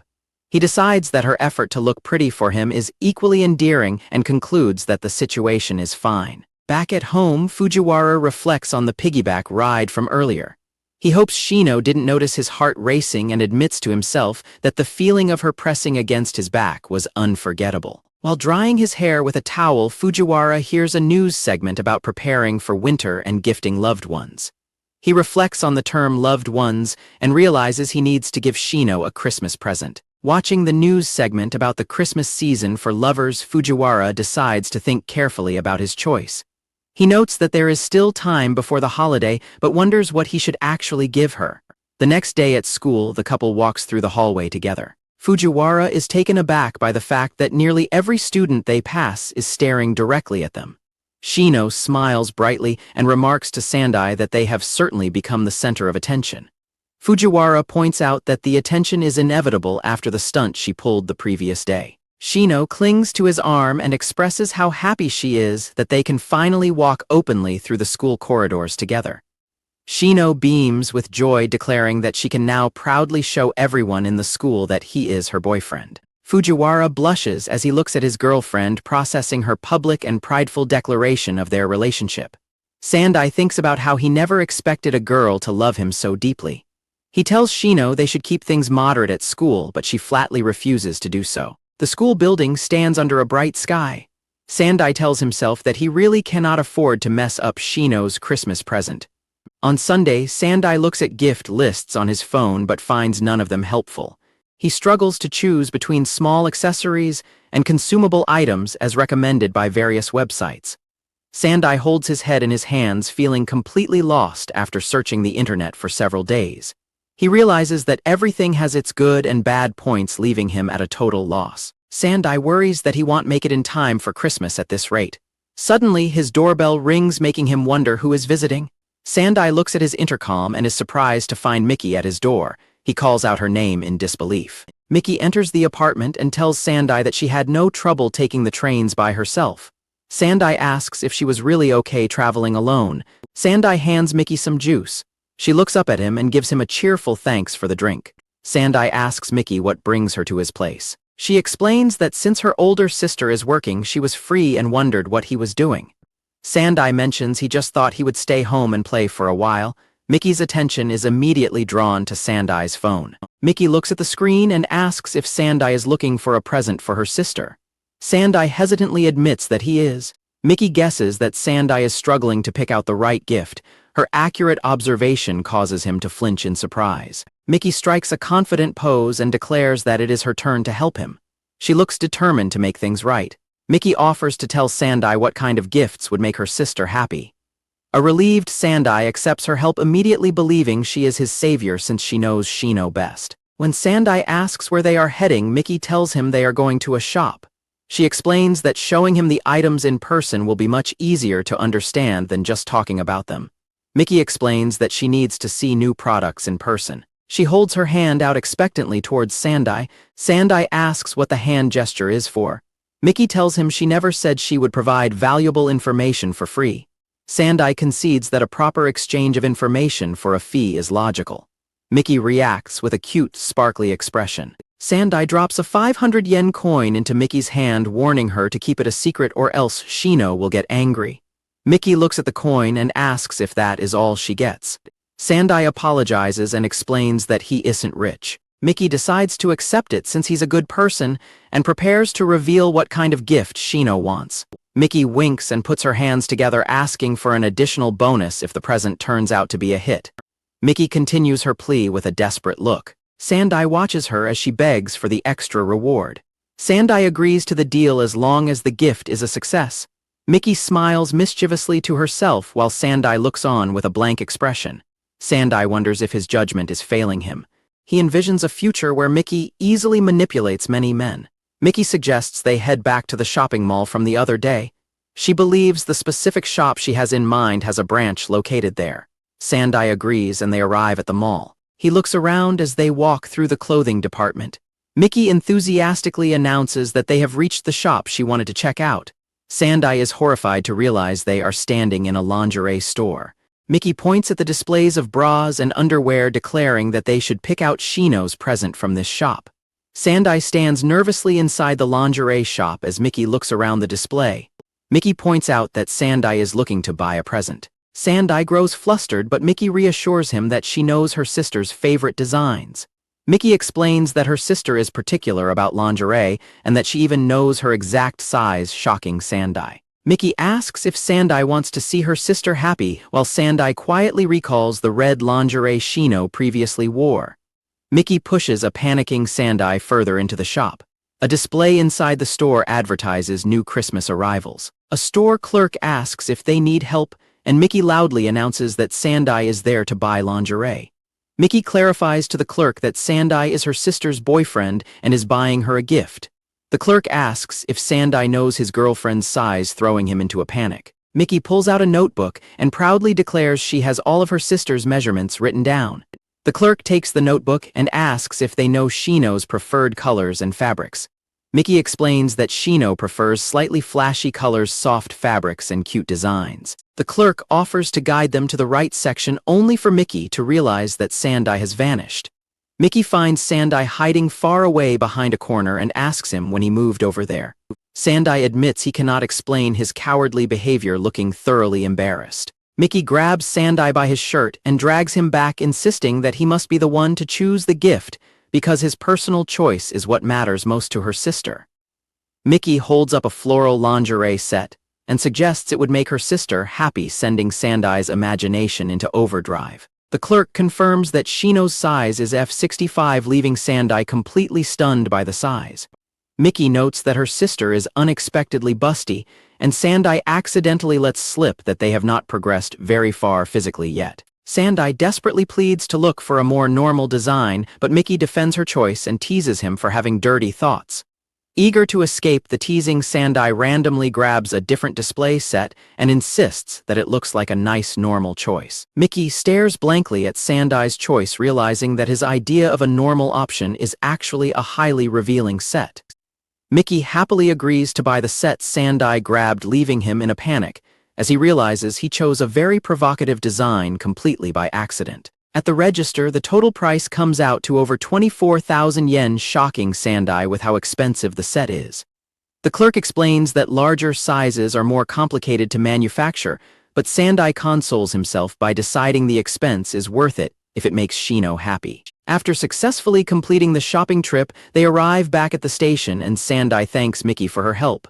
Miki suddenly halts in her tracks as she remembers something else. Miki warns Sandai not to let Shino know she helped him shop, stating her sister would get overly loud if she found out, before adding that there is one last thing she needs to tell him. Miki beckons Sandai to lean in so she can whisper to him, and he complies. Miki suddenly plants a kiss on Sandai's cheek, catching him completely off guard. Miki smugly explains that the kiss is insurance, warning Sandai that she will tell Shino he cheated if he ever breaks their secret agreement. Miki boards her train and waves goodbye, leaving Sandai to realize how both sisters a bold streak.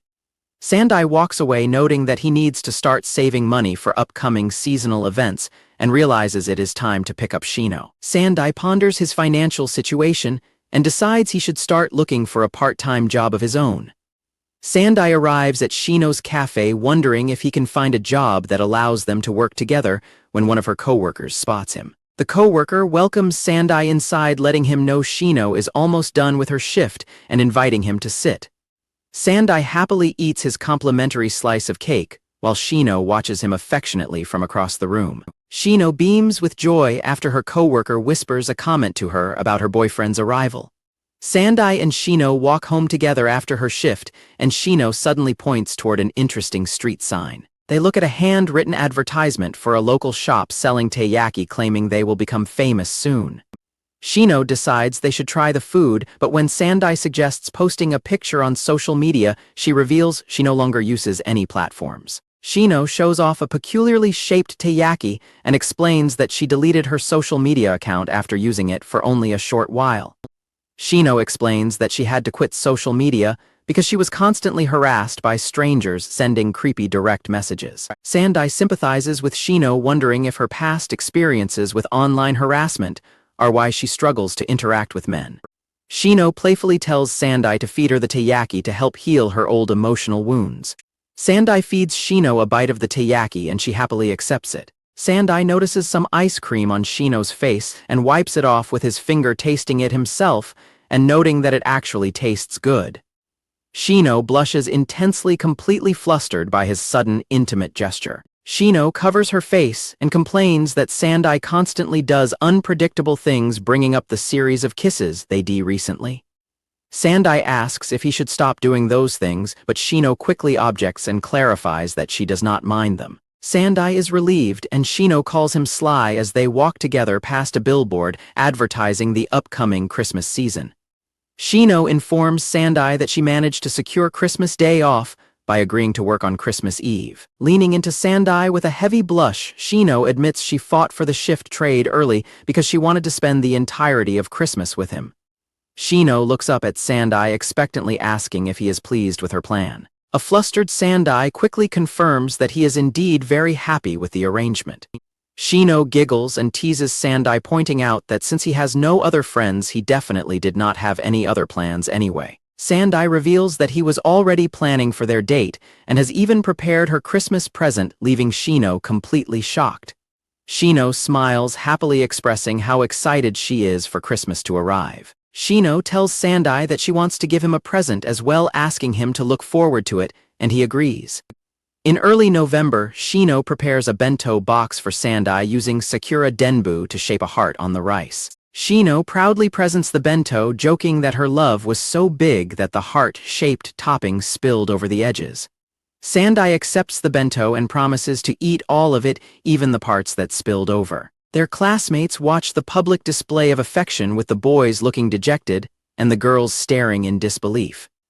As Shino asks Sandai how he likes the tamagoyaki, their surrounding classmates whisper about the love-filled bento and the completely different vibe between the couple. Sandai notes that today's meal is sweeter than yesterday's, and Shino explains she adjusted the recipe for him, prompting Sandai to declare his preference for today's sweeter version.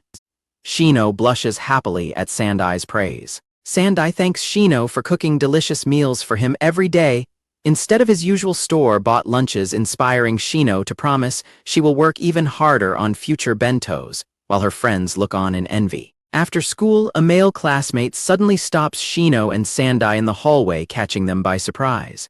The classmate wearing glasses stands before them with his arms crossed and a serious expression, leaving the couple completely confused. Shino and Sandai try to walk past the classmate while casually chatting about parfaits, but he frantically stops them and demands they wait. Sandai wonders if the boy is speaking to them, and Shino bluntly asks the class representative what he wants, stating they have no business with him. The class representative explains he has business with both of them regarding their relationship, quickly clarifying that he has no intention of interfering. The class representative tells them to look around, pointing out their classmates carrying supplies in the hallway. He explains that preparations for the upcoming school festival are underway and calls them out for not participating at all. The class representative continues shouting his case passionately. Shino explains that her part-time job keeps her too busy to participate, adding that she has no good memories of school festivals anyway. Sandai chimes in, stating that since participation is optional, he also planned to skip it because school festivals are not suited for introverted loners. The class representative offers to let their excuses slide for now, but suddenly stops to yell in disbelief over how a loner like Sandai got such a beautiful girlfriend. He explains that their class is setting up a cafe for the festival and urges them to participate as much as possible despite their busy schedules. The class representative drops to his knees in a deep bow, pleading with them to join so that the entire class is involved in making the event memorable. He continues begging on the floor, reminding them that the school festival is a major event that only happens 3 times in high school. The class representative begs them again, noting this is their last real chance before exam preparations next year. Reflecting on how he is no longer a loner, Sandai looks at Shino, who asks if they should participate. Overjoyed that his passionate plea worked, the class representative lunges forward in excitement towards Sandai. Before the class representative can grab Sandai, Shino swiftly kicks him away to protect her boyfriend. Shino scolds the class representative for trying to cling to her boyfriend, while Sandai quietly reflects on the upcoming festival and wonders if participating with Shino might actually be fun. Shino suggests that helping out from the preparation stage will make better memories, blushing as she adds that everything is fun as long as they are together, which Sandai readily agrees with. Sandai chuckles and suggests they can start helping the next day since he will have a day off from work. Sandai catches himself smiling and claims it is nothing, but Shino calls him a liar and demands to know what he was thinking as he quietly keeps his happy thoughts about enjoying the festival with her to himself. The class representative cries tears of joy nearby, while their other classmates happily accept their help and remind them not to overdo it since they both have work commitments. Shino excitedly suggests they find a task to do together the following day, while Sandai realizes he is genuinely looking forward to the school festival for the first time in his life. The next day, Sandai and Shino offer to help out, but their classmates wave them off, claiming everything is already on track and jokingly telling the sweet couple to go explode. 2 female classmates also reject their help, teasingly stating they do not want to intrude on the couple's quality time together. Sandai notes that the atmosphere in the classroom feels a bit ticklish due to their relationship, but Shino insists they just want to help, normally prompting a tanned classmate to ask in surprise if they are really offering to assist. The classmate suggests that Shino wear a revealing outfit to serve customers on the day of the festival, which leaves Shino looking highly confused. Shino flatly refuses, declaring she could never wear a revealing outfit in front of anyone, but Sandai, which prompts her classmate to ask in disbelief if she would actually wear it for him. The classmate teases them for having a warped definition of normal and demands to know what Shino wears when they are alone, causing a heavily blushing Sandai to panic and stammer that she wears normal clothes. Sandai screams a firm refusal as he imagines a fantasy of Shino serving drinks in an extremely revealing bunny-made outfit. Sandai argues that the school would never permit such an outfit anyway, and the classmate concedes that they have to respect the boyfriend's wishes before leaving with her friend to check out other costumes. Having failed to find any task to help their classmates, with Shino and Sandai sit quietly together on the school stairs. The class representative suddenly appears right behind Sandai and Shino on the stairs. He explains he heard they were looking for tasks to help with, but dryly accuses them of just walking around to show off their relationship. Sandai and Shino defend themselves by stating they are always just acting naturally, which only serves to irritate the class representative further. He tells them that a classmate practicing recipes for the cafe is struggling and needs help, suggesting Shino assist, since she is skilled at cooking. He reassures them that the classmate will not reject their assistance and tells them she is in the cooking practice room before heading off to handle his duties. Sandai comments that the class representative is surprisingly caring, though Shino mutters that his intervention feels more like meddling since they were planning to head home. They decide to check out the cooking practice room and make their way down the school corridor. Peeking through the door window, they spot their classmate Takasego looking exhausted while working in the kitchen. Sandai asks if Shino knows the girl, and Shino confirms her name is Takasego Mihiro as they watch her struggle to roll out some dough. They notice that she is using colorful dough to make cookies, though she appears to be struggling with the preparation. As they watch her work, they witness her accidentally get her hand stuck inside a cookie cutter, causing her to cry out in pain. Shino decides they should intervene and slides the door open to announce their presence, giving a startled Takasego a fright. Takasego fearfully cowers behind the sink counter, but Shino tells her there is no need to be scared and explains that the class representative asked them to help her out. Shino offers her help, explaining that she is reasonably skilled at baking. Takasego reacts with a look of pure surprise upon learning that the class representative Shihuin was the one who sent them to help. Shino and Sandai repeat the class representative's surname Shihuin in confusion. Sandai comments that the surname Shihuin sounds noble and impressive, while Takasego awkwardly hesitates to explain further.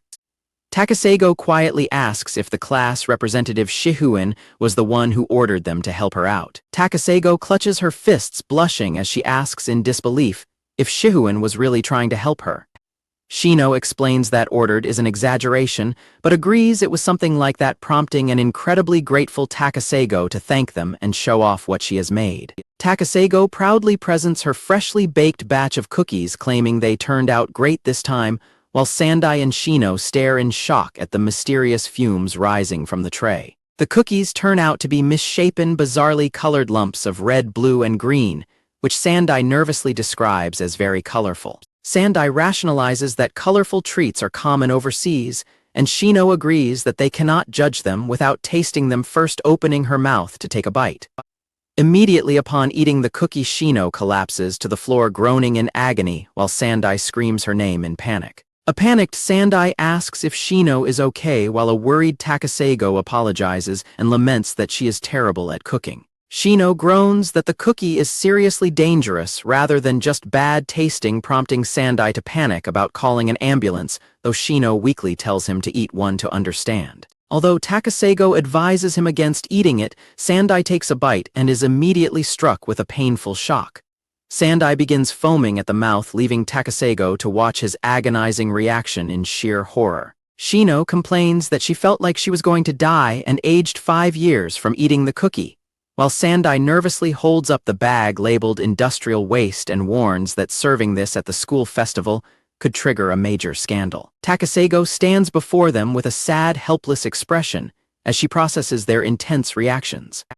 Takasego apologizes and admits she has no idea how to make up for her terrible cooking, explaining that since the other members are doing fine, she has been practicing alone. Takasego reveals that even the class representative, Shihuin, collapsed after trying her baking, though he still encouraged her to keep trying. Sandai realizes that Shihuin only sent them to help because he knew how dangerous the food was and wanted to pass the burden onto them. Takasego walks away dejectedly, wondering if she will ever be able to make proper sweets for the festival. Shino steps in to comfort her, declaring that despite her appearance, she is actually quite skilled at making sweets and offers to teach Takasego properly. Takasego is moved to tears, asking if Shino is sure since she only makes poison like desserts. Shino confidently tells her to leave it to her, promising they will find and fix her mistakes one by one. They decide to start from scratch, but Takasego immediately squeezes a tube of purple acrylic paint into the mixing bowl, shocking the others. Shino frantically stops her and asks what she is doing, but Takasego innocently explains that she is using paint for food coloring. Sandai and Shino stare in disbelief at her lack of basic culinary knowledge. Shino explains that she must use actual food-grade coloring for edible items, but Takasago pulls out a spray bottle of toilet cleaner and asks if that is also necessary. Shino commands her to stop immediately because it is incredibly dangerous. Takasago argues that using toilet cleaner with strong sterilizing power is the best way to prevent bacteria and food poisoning. Shino reassures her that washing hands properly and baking will kill any bacteria, but Takasago then suggests adding the contents of disposable hand warmers to the mix to keep people warm during the chilly season, leaving Sandai utterly speechless. Sandai shudders at her toxic ingredient choices, realizing that even an amateur like him knows how bad this is, though he concedes that Takasago is genuinely trying her best in her own bizarre way. Sandai decides that since he is a total beginner, it is best for him to stay out of the kitchen and quietly cheer them on from the sidelines. Shino rolls up her sleeves and gets ready to work, muttering to herself as she prepares to teach Takasago how to bake safely. Shino and Takasago celebrate as they finish baking their sweets. Shino hands a finished macaron to Sandai while the class representative Shihuin watches them from the background. The Scanlation group asks for donations to keep their project running and notes that the current release schedule is affected by their circumstances. The group provides updated donation links including cryptocurrency and Patreon, explaining that their previous accounts were banned due to copyright strikes. The chapter title page identifies the series as "The Gal Sitting Behind Me Likes Me," listing the staff members involved in the translation and editing process. Shihuin hands a macaron to Sandai and tells him to say "ah." Sandai feels nauseous and tells Shihuin that the trauma from the last time is making his body reject the food. Sandai bites into the macaron despite his hesitation. Sandai admits the macaron tastes good and Shino tells him that everything is fine as long as they follow the recipe. Shino warns Takasago not to add any original twists to the recipe, and Takasago happily agrees, marveling that she actually made edible sweets. The group notices the time and decides they should head home, with Shino saying goodbye to Takasago. Sandai leaves the room while Takasago wonders if Shihuin will praise her for her hard work. The narrator observes that Sandai's kindness is what makes him appealing to Takasago, noting he did not abandon her even after being forced to eat her failed attempts. Shino turns to ask Sandai what is on his mind. Sandai blushes and admits to himself that he feels like kissing her. Shino notices Sandai's mood and asks if he feels like kissing right now. She leans in with puckered lips and tells him to go ahead. Sandai nervously checks his surroundings to ensure nobody else is in the hallway. Satisfied that they are alone, Sandai leans in and they a kiss. Shino suddenly flinches in surprise as a noise interrupts them. Hearing footsteps approach, they quickly pull apart. Shino gasps for air and points out that Sandai's heart is beating incredibly fast, adding that she understands how he feels. Shino confesses that her heart always pounds when they kiss too, making her body feel hot inside. As the footsteps get dangerously close, Shino playfully asks if he wants another kiss. Panicking, Sandai hastily shoves her behind a nearby wall to hide. Sandai breaks into a cold sweat and assumes he is completely doomed as the school nurse Nakeaka walks down the hallway. Sandai holds his breath as Nakeaka walks right past their hiding spot without noticing them. Nakeaka turns off her flashlight and continues on her way while Sandai keeps Shino held tightly against him in the shadows. Realizing it was just Nakeaka passing by, Sandai lets out a sigh of relief. Shino looks up at him and asks what is wrong. Sandai tells her it was nothing, just that kissing at school is still nerve-wracking. Shino points out that he was the one who wanted to do it in the first place. Shino blushes and admits that the thought of someone seeing them makes her heart race even more. She quickly adds that getting caught would actually be bad, so they should be more careful. From outside the school building, a voice praises someone for a job well done. Back in the classroom, the class representative tells Sandai he did good work and asks him to pass the same message on to Shino. The class representative nervously tells Sandai to relay the message to Shino himself because she scares him. Nearby, Shino glares at the boys from behind a curtain. Shino maintains her highly intimidating glare, prompting Sandai to ask if the class representative is still terrified because she kicked him the other day. Takasago approaches the class representative. Seeing the two of them together, Sandai decides not to intrude and quickly excuses himself. Sandai walks away with a knowing look, leaving Takasago and the class representative alone in the classroom. Takasago presents a neatly tied bag of treats to the class representative. She explains that she practiced making proper sweets at home using Shino's instructions and asks him to taste test her new batch. Blushing heavily, Takasago frantically reassures him that she did not include any weird flavors this time. The class representative nervously takes a bite while Takasago watches him closely. He notes aloud that both the color and smell are finally normal. His face lights up in surprise as he declares that the food actually tastes like normal sweets and is no longer poison, causing Takasago to awkwardly repeat the word poison. Realizing his blunder, the class representative desperately backpedals, claiming he meant to say the treats were no longer unique rather than poison. Nearby, Sandai listens in and thinks it is a terrible excuse. Moving past the slip-up, Takasago smiles and offers to cheer for him on their upcoming final exams. Sandai overhears the conversation and realizes the exams are fast approaching. Fired up by her encouragement, the class representative clenches his fists and declares that he will definitely take first place in the grade this time, refusing to lose to the mysterious top student. Shino sneaks up behind Sandai and whispers that they will celebrate if he gets first place. Sandai sweats nervously, wondering who the mysterious top student actually is, since the school only reveals individual ranks. Takasago beams with a heavy blush, happily encouraging the class representative and stating her absolute belief that he can win first place. Shino notices Sandai looking stressed and asks why he suddenly has such a serious expression. Sandai replies that he is just thinking about the upcoming finals. Shino confidently brushes off his worries, declaring that exams are no problem at all since she has managed to get by so far. Sandai looks at her skeptically, completely baffled by her baseless confidence. Sandai holds Shino's hands and offers to help her study, telling her she can ask him anything she doesn't understand. He adds that she can consider it an attempt to look cool, and she blushes while thanking him. Shino blushes heavily and playfully sticks her tongue out, casually dismissing the class representative's praise from the previous day. As Takasago walks away down the hallway, Shino notes that her friend is finally making decent sweets. Shino expresses her excitement for the school festival tomorrow, and Sandai looks forward to exploring it with her. Shino proudly declares that they fulfilled their festival preparation duties well. Sandai thanks her for the help, and Shino announces she is heading off to her part-time job. Sandai waves goodbye to Shino on the street. While walking alone, he browses a job search app on his phone and decides he needs to find a part-time job soon too. He finds a listing for cleaning staff at a medium-sized aquarium opening next month. He figures the cleaning role will minimize his social interaction and that the opening staff will mostly be strangers anyway.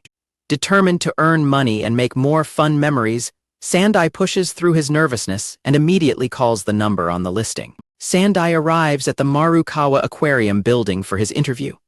Inside the building, Sandai nervously looks around until he spots the door to the interview room. Sandai knocks on the door, calming himself with the thought that most of the hiring is probably already done, since the opening is so close, meaning there will be fewer people to deal with. Realizing the interviewer is not there yet, despite being told to come right away, Sandai takes a seat in a chair outside the room and decides to wait. A short-haired girl in a thick sweater approaches and notices him. Sandai nervously greets her, and she politely returns the hello. Sandai asks if she is also there for the job interview, and the girl smiles brightly as she confirms she is. Sandai explains that he is just waiting because the interviewer hasn't arrived yet. The girl asks if she can sit next to him, and a flustered Sandai tells her to go ahead. The girl introduces herself as Siki Hajime, a second-year high school student, and guesses they are around the same age. Sandai is completely caught off guard when he realizes she is using a masculine pronoun to refer to herself.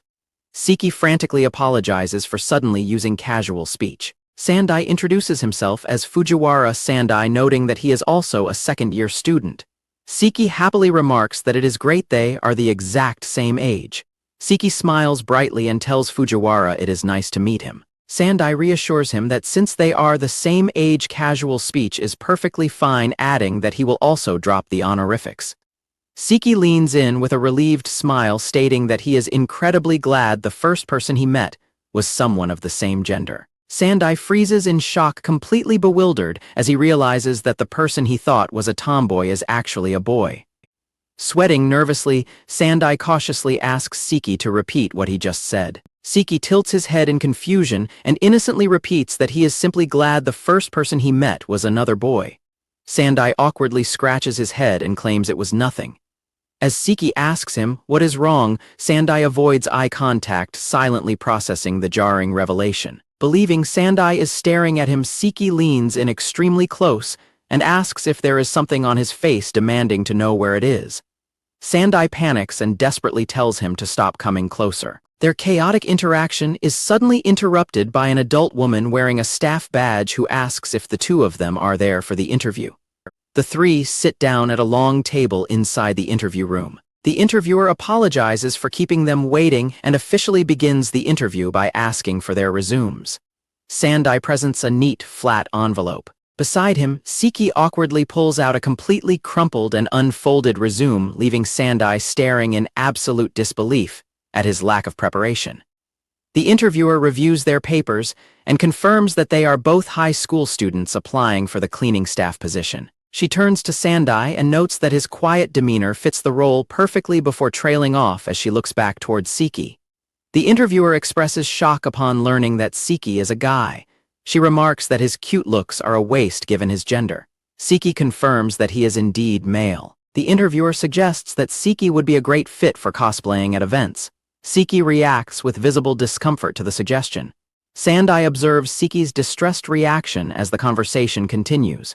Siki explains that at his previous job he was forced to wear embarrassing outfits. He reveals that he had to serve customers while dressed in a girl's china dress, causing Sandai to react with shock. Siki tearfully recalls how creepy old men would stare at him in the dress.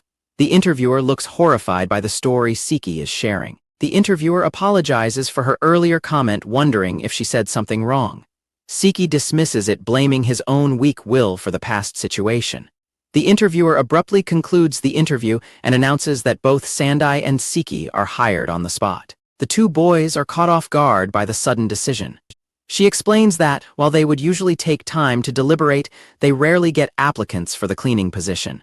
The interviewer introduces herself as Kamaki Mika, the 28-year-old deputy manager. She tells them to expect a call regarding training dates, and the boys respond with a polite affirmation. Mika waves goodbye and tells them she is looking forward to working with them. Sandai reflects on successfully passing his first job interview. Siki suddenly calls out to him as they leave. Siki reaches out and tugs on Sandai's sleeve to get his attention. Siki remarks on the fact that they both managed to get the job. Siki suggests that they might need to consult each other in the future and asks if they can exchange contact information. Sandai is surprised by the request. Siki insists that it is normal for coworkers to have each other's information. Sandai looks slightly flustered by Siki's persistence. Siki stares intently at Sandai. Sandai agrees that exchanging information is a fair point for coordinating their work shifts. He pulls out his phone to comply, making Siki very happy. Siki asks Sandai for his phone number, line ID, and social media handles. Sandai privately concludes that Siki's androgynous appearance was likely the reason for the cross-dressing incidents at his last job. Sandai tells Siki that he does not actually use that many apps. Siki reacts with pure disbelief. Sandai explains that as a lonely introvert, he has no need for social media platforms. Siki is stunned by this revelation. Siki claims he is also an introvert despite Sandai's assessment that he seems like an extrovert. Siki pushes Sandai to at least install a messaging app. Siki excitedly suggests they take couple-style selfies together once they exchange contacts. Sandai wonders why Siki is being so pushy. Siki states that while they met through work, he genuinely wants to be friends. Sandai can only utter a simple sound in response. Sandai realizes that having a familiar face at his new job will be helpful.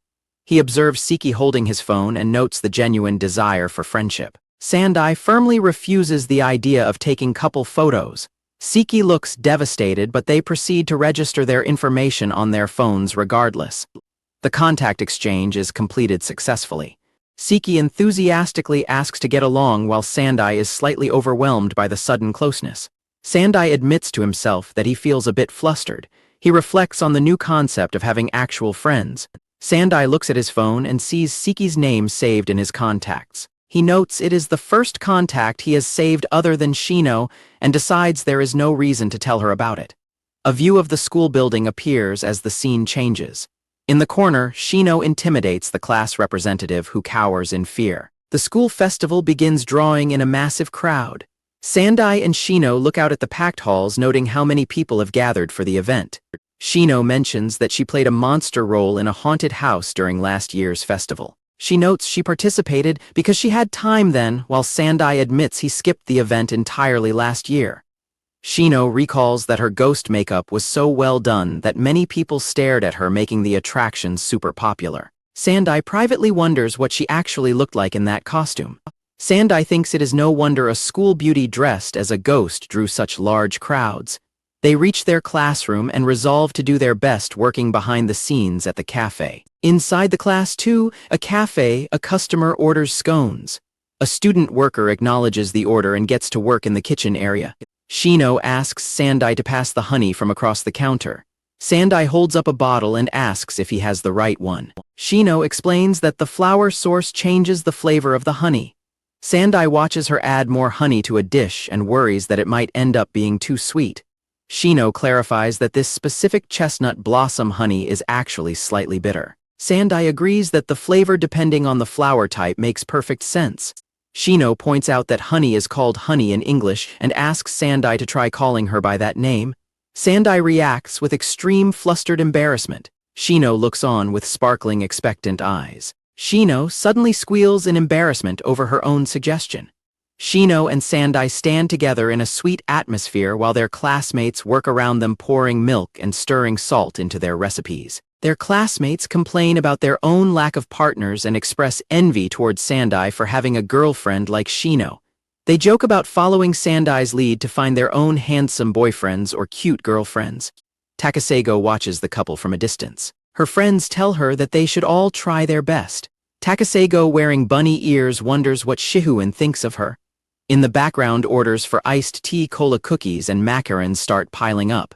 Sandai is surprised by the sudden influx of orders. Shino notes that their cafe has become very popular, and Sandai peeks through the curtain to check on the situation outside. Sandai peeks through the curtain and is shocked to see his classmates, including a tan-skinned girl dressed in provocative bunny girl outfits to serve the customers. Sandai is disgusted by the choice of costumes for a school festival, and recalls that some boys had previously pressured Shino to wear something similar.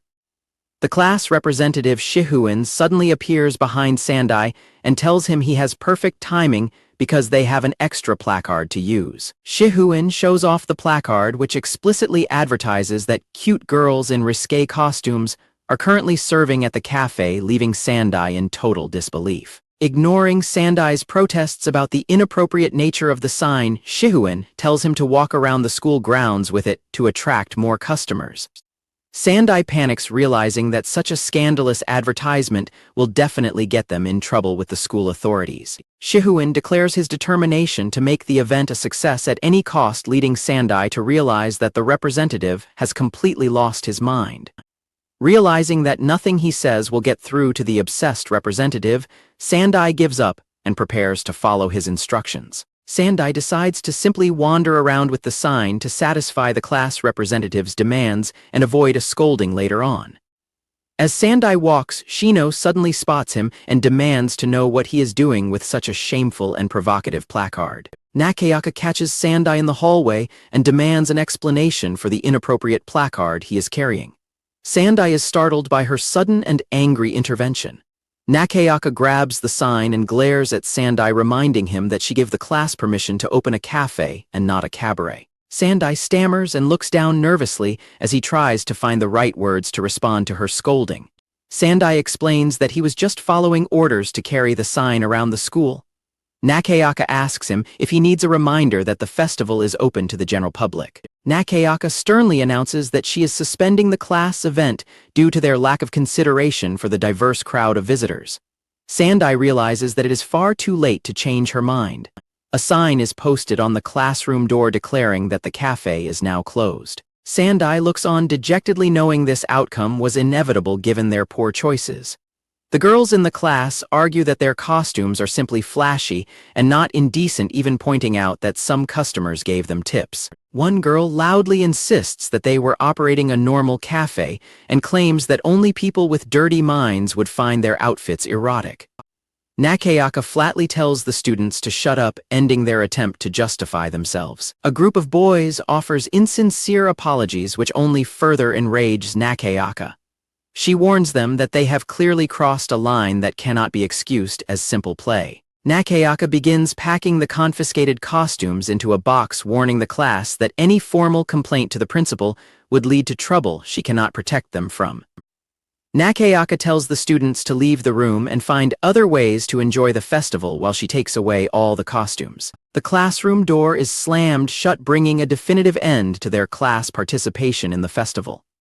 Sandai and Shino stand together in the hallway and reflect on the fact that their school festival experience has ended much sooner than expected. Sandai suggests they go and visit the other classes' attractions instead.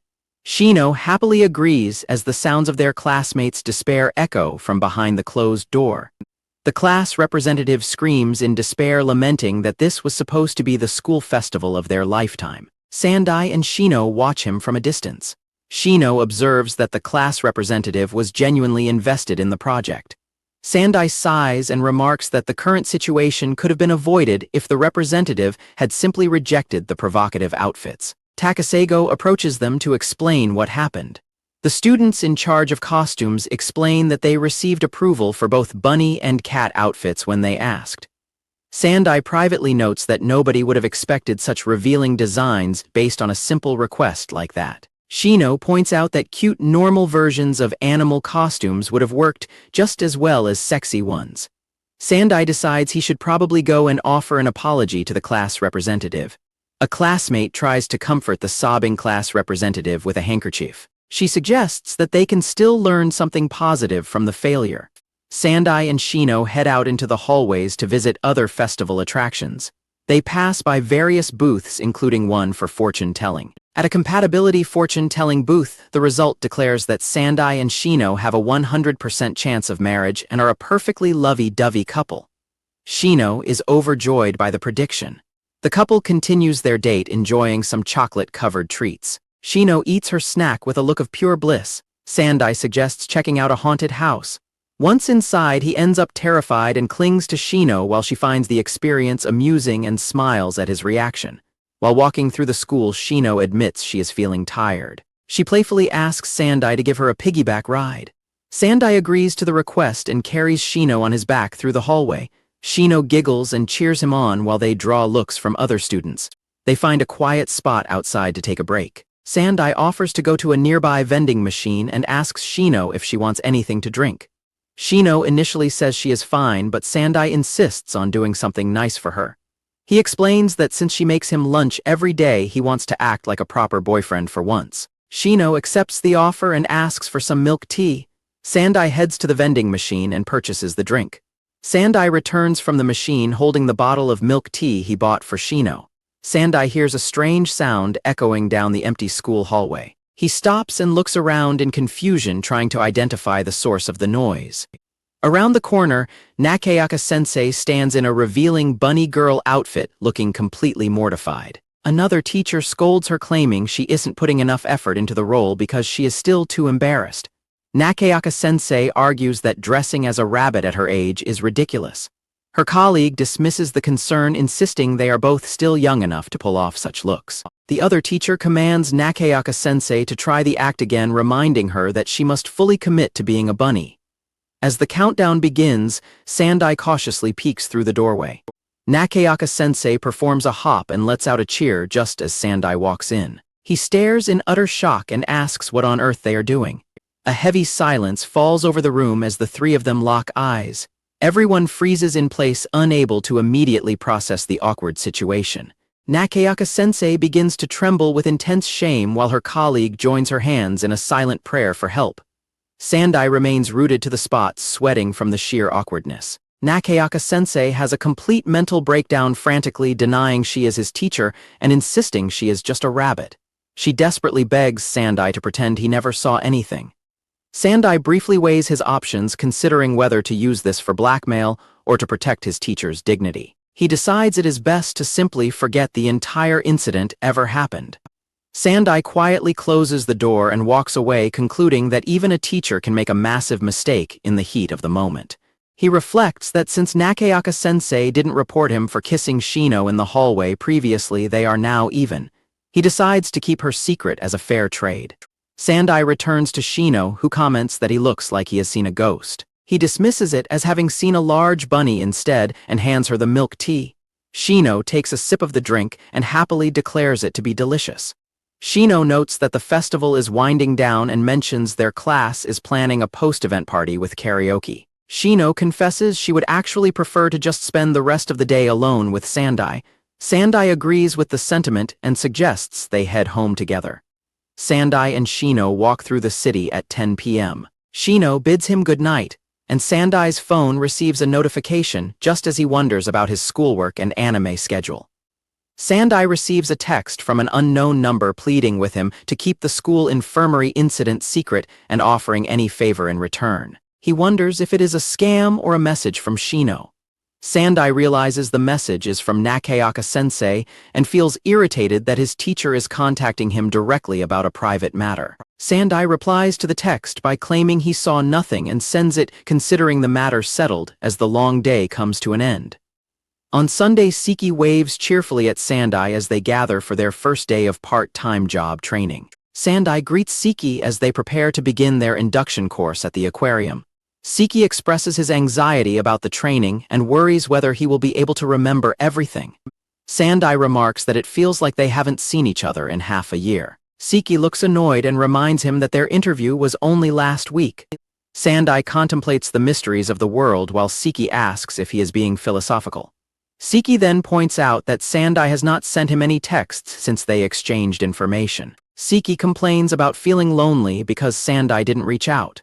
Sandai admits he didn't have a reason to text, leaving Siki frustrated. Siki looks dejected and clarifies that Sandai's assumption about his behavior is incorrect. Sandai explains that his past as a loner makes him unsure of how to handle texting. He suggests that Siki should be the one to send the first message next time. Siki refuses to text first, claiming it would feel like losing a battle. Mika interrupts their conversation to praise them for arriving 15 minutes early for their shift. Siki greets Mika with a cheerful good morning.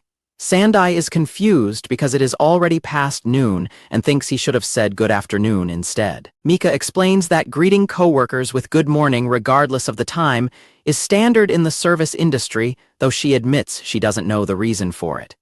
Mika presents a box of uniforms and instructs the two boys to change into them. Sandai feels a sense of anticipation as he realizes his part-time job is officially beginning. Siki excitedly shows Sandai the dolphin drawing on the back of the work clothes. Sandai agrees that it looks right. Mika points the way to the changing room. As Sandai hesitates, Siki notices his expression and asks what is wrong. Sandai states that he would rather change in the restroom. Mika smiles and encourages them to change together instead while Siki asks why he wants to go alone. Siki wonders if Sandai hates him, but Sandai reassures him that he simply prefers to have privacy while changing. Mika watches them and reflects on the charm of youth. Mika tells them to store their belongings in the lockers first. Sandai walks off and Siki tells him he will see him in a little while.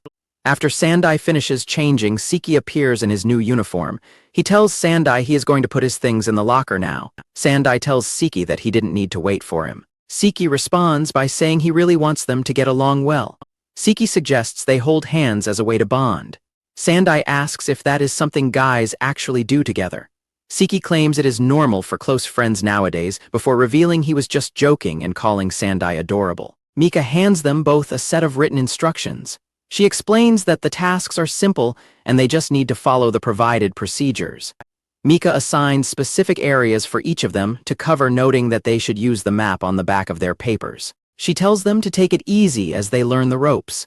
Mika directs them to start by picking up trash around the aquarium grounds. She tells them to meet back at their current location once they have finished their respective tasks. Sandai ponders the task of picking up trash as he looks around the aquarium grounds. Sandai diligently uses tongs to collect candy wrappers and tissues, comparing the focused effort to his study habits. Carrying a full bag of trash, Sandai is surprised by the variety of items he found and decides to return to the meeting point. Siki meets Sandai and remarks on how quickly he finished. Sandai notes the natural difference in stamina between genders, causing Siki to fall silent. Siki reminds Sandai that he is actually a boy, which causes Mika to panic and hurriedly transition to the next task of separating the collected trash. Mika asks if the work feels too repetitive, but Sandai admits he finds the cleaning process interesting. Mika is pleasantly surprised by his attitude.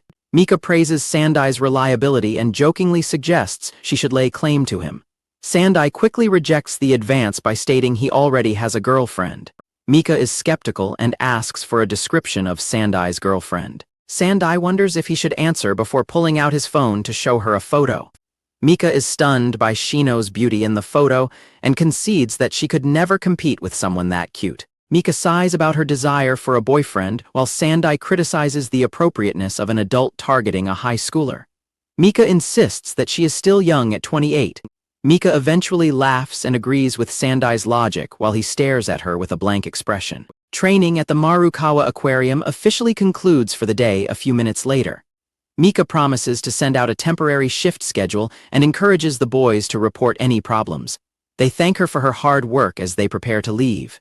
Sandai is glad the training was successful. Siki reminds him that there is a lot of information to absorb, including trash separation, and encourages mutual effort. As Sandai suggests heading home, Siki stops him with a serious expression, wanting to discuss the topic they were talking about earlier. Siki asks Sandai if he has a girlfriend, referencing the conversations Sandai had earlier. Siki admits to overhearing Sandai's conversation with Mika, and hearing that his girlfriend is incredibly cute, excitedly demands to see a photo of her. Siki looks at Sandai's phone and is amazed, declaring that Sandai's girlfriend is far cuter than any idol. Siki recognizes the girl in the photo as Uezaki Shino, explaining that she is very popular at his own school and is known for not having any social media, making her contacts impossible to get. Siki explains that Shino stays off social media to avoid receiving weird direct messages, which is why many guys see her as a rarity. Sandai agrees that it makes sense. Siki wonders how they met since her guard is so tight, and Sandai explains that they are in the same class and she sits behind him. As they walk, Sandai suddenly catches a sweet scent in the air. Sandai mentions smelling something sweet, and Siki suggests it is his hand cream, which he just reapplied. Siki explains that his hand cream is a popular new product and asks if Shino also uses it, and Sandai agrees that she might. Siki notes that the hand cream is very popular to give as a present because of its cute packaging, which gets Sandai thinking about gifts. Sandai asks if the hand cream is a popular choice for Christmas or birthday gifts, and Siki confirms that it is. Sandai shifts the topic and asks what Siki thinks about girls gifting underwear. Siki admits that he would be perplexed by such a gift. Siki questions whether underwear is a normal gift choice and asks what Sandai would think if Shino gave him suggestive underwear, leading Sandai to admit he would be extremely confused. Siki agrees that it is the same situation, then asks if Sandai is worried about choosing the wrong gift, leaving Sandai completely silent.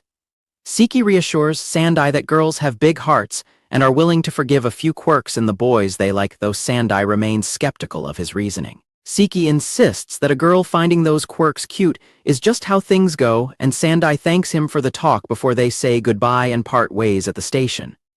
Sandai meets up with Shino after their respective shifts, and Shino lets out an exhausted sigh as they decide to head home together. Shino shivers and clings closely to Sandai as a cold gust of wind blows past them, prompting Sandai to remark that winter has finally arrived. As they walk down the street, Shino notices Sandai's tense and quiet demeanor and stops to ask him what is on his mind. Sandai quickly brushes off her concern, privately realizing there is no way he can admit to her that he is struggling to prepare a gift for her. Shino suddenly gets an idea and wraps her own warm scarf around Sandai's neck, catching him completely off guard. Shino happily asks if he feels warmer now, and Sandai quietly agrees that the scarf is warm, just as Shino's phone alerts her to an incoming notification. Shino excitedly asks if it is a direct message, but Sandai looks at his phone and explains that it is actually just an unusual text from his father. Sandai explains that his father is asking what he is currently doing, and Shino happily tells him to mention her in his reply, though Sandai jokes that she will end up being the main topic anyway. Shino points out that Sandai is not the type to write long messages and fondly recalls how his very first text to her was just his name.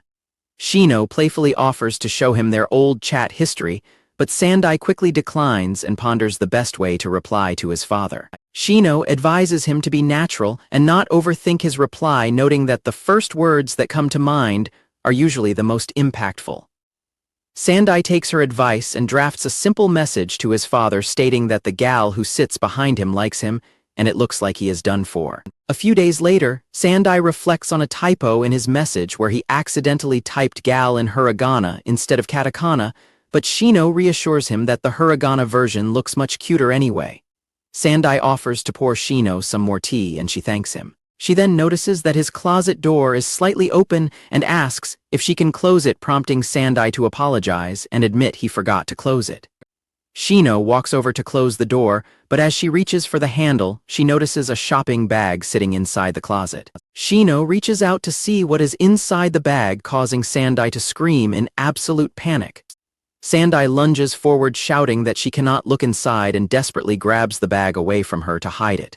Shino is startled by his sudden reaction and asks if the contents are really something he must hide from her, prompting Sandai to nervously plead with her to just overlook it for today.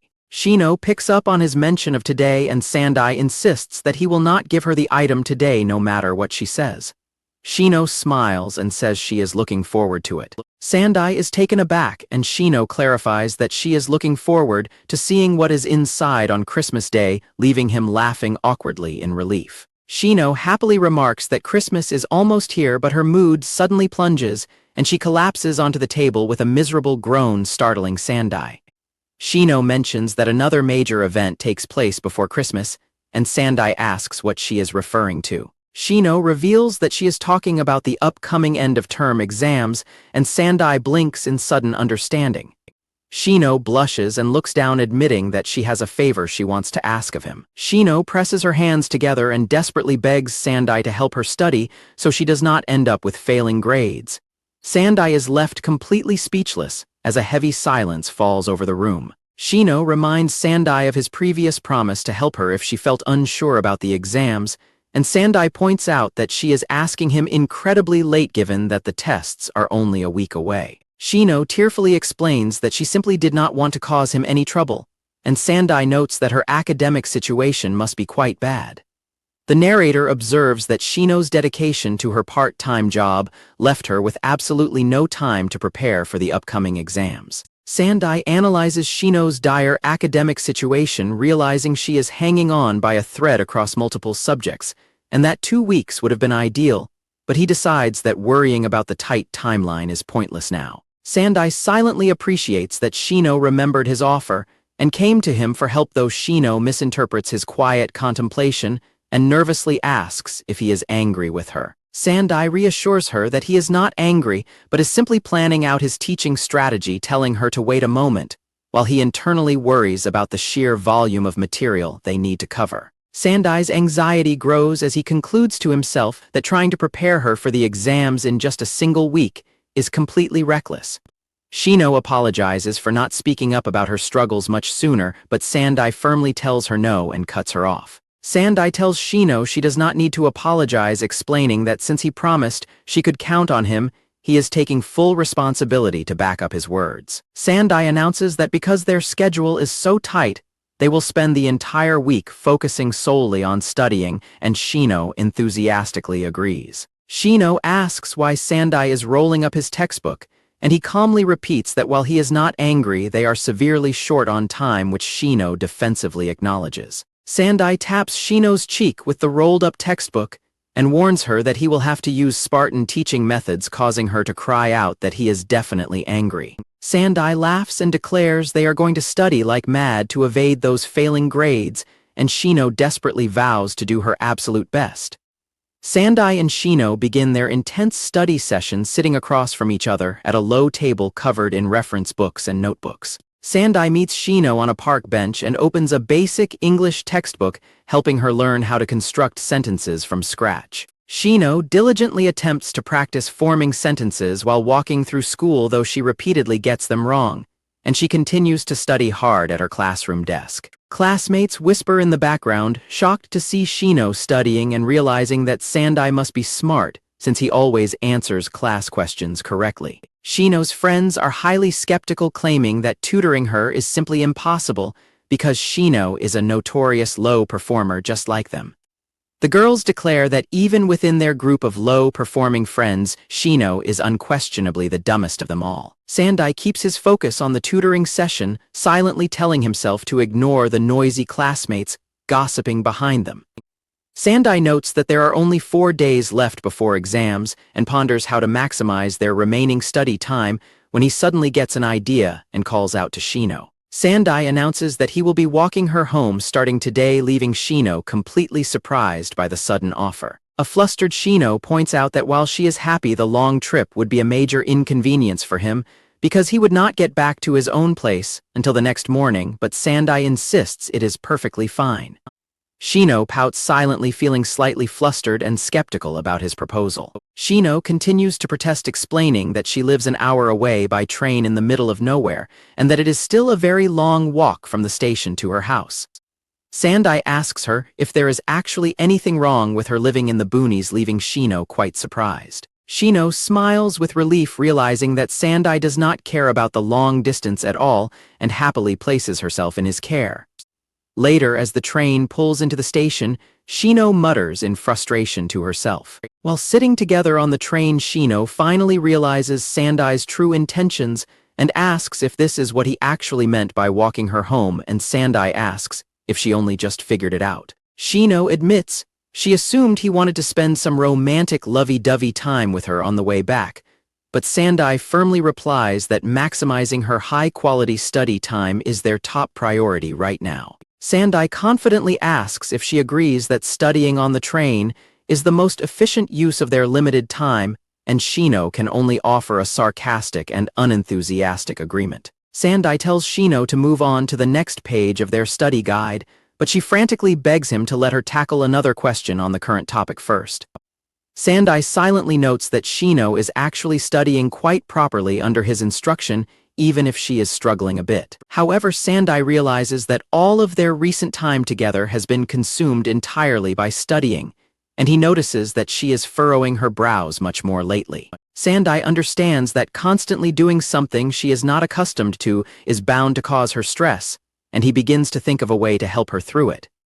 Sandai calls out to Shino and offers to give her a reward if she can successfully avoid getting any failing marks on her exams. Shino is initially thrilled by the offer, but quickly turns it down, saying that, while she appreciates his kind intentions, she is fine without a reward. Sandai asks if she is absolutely sure, and Shino explains that since he is already going out of his way to tutor her, she does not want to put any additional burden on his wallet. Sandai tells her not to worry because he is starting a part-time job early next month, which completely shocks Shino since that is only a few days away.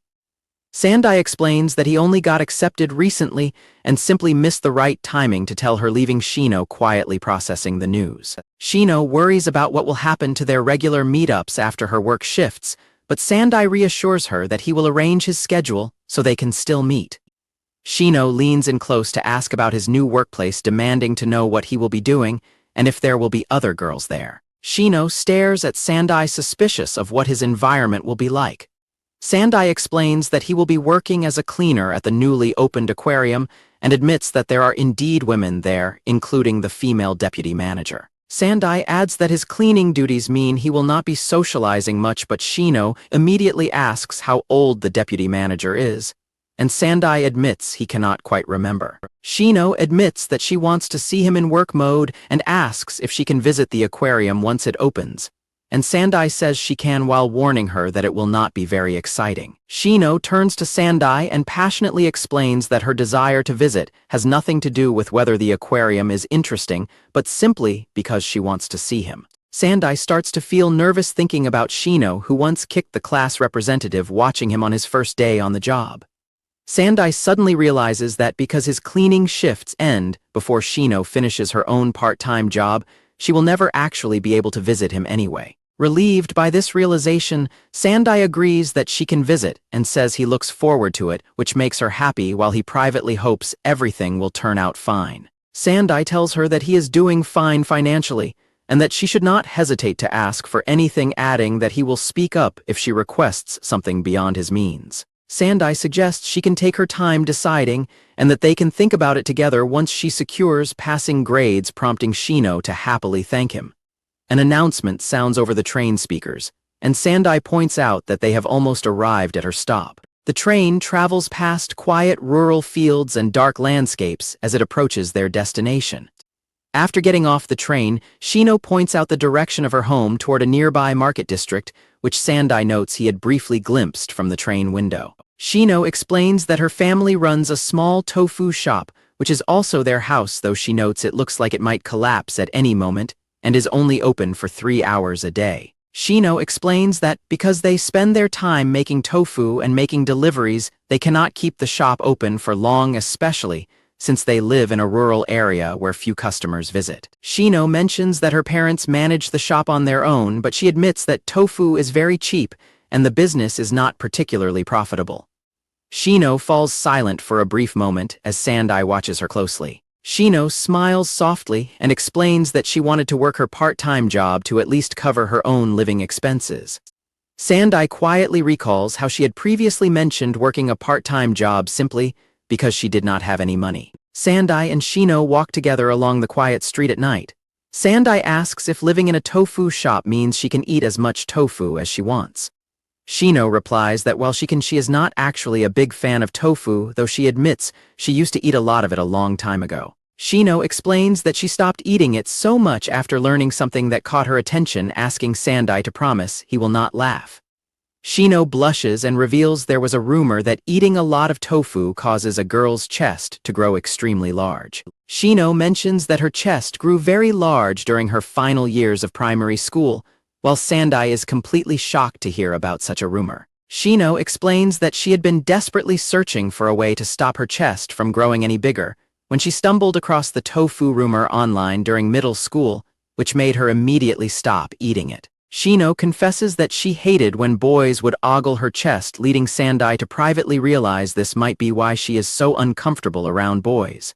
Sandai apologizes, expressing sympathy for the terrible experiences she had to deal with in the past. Shino smiles brightly and tells him he does not need to worry about comforting her, adding that simply having him listen to her is more than enough to make her happy. Shino explains that she has never done this story with anyone before and feels much lighter after telling him when she suddenly gasps as they arrive. Shino happily announces that they have arrived at her house and mentions her family is currently upstairs, sending Sandai into a sudden panic as he realizes he might be expected to greet her parents.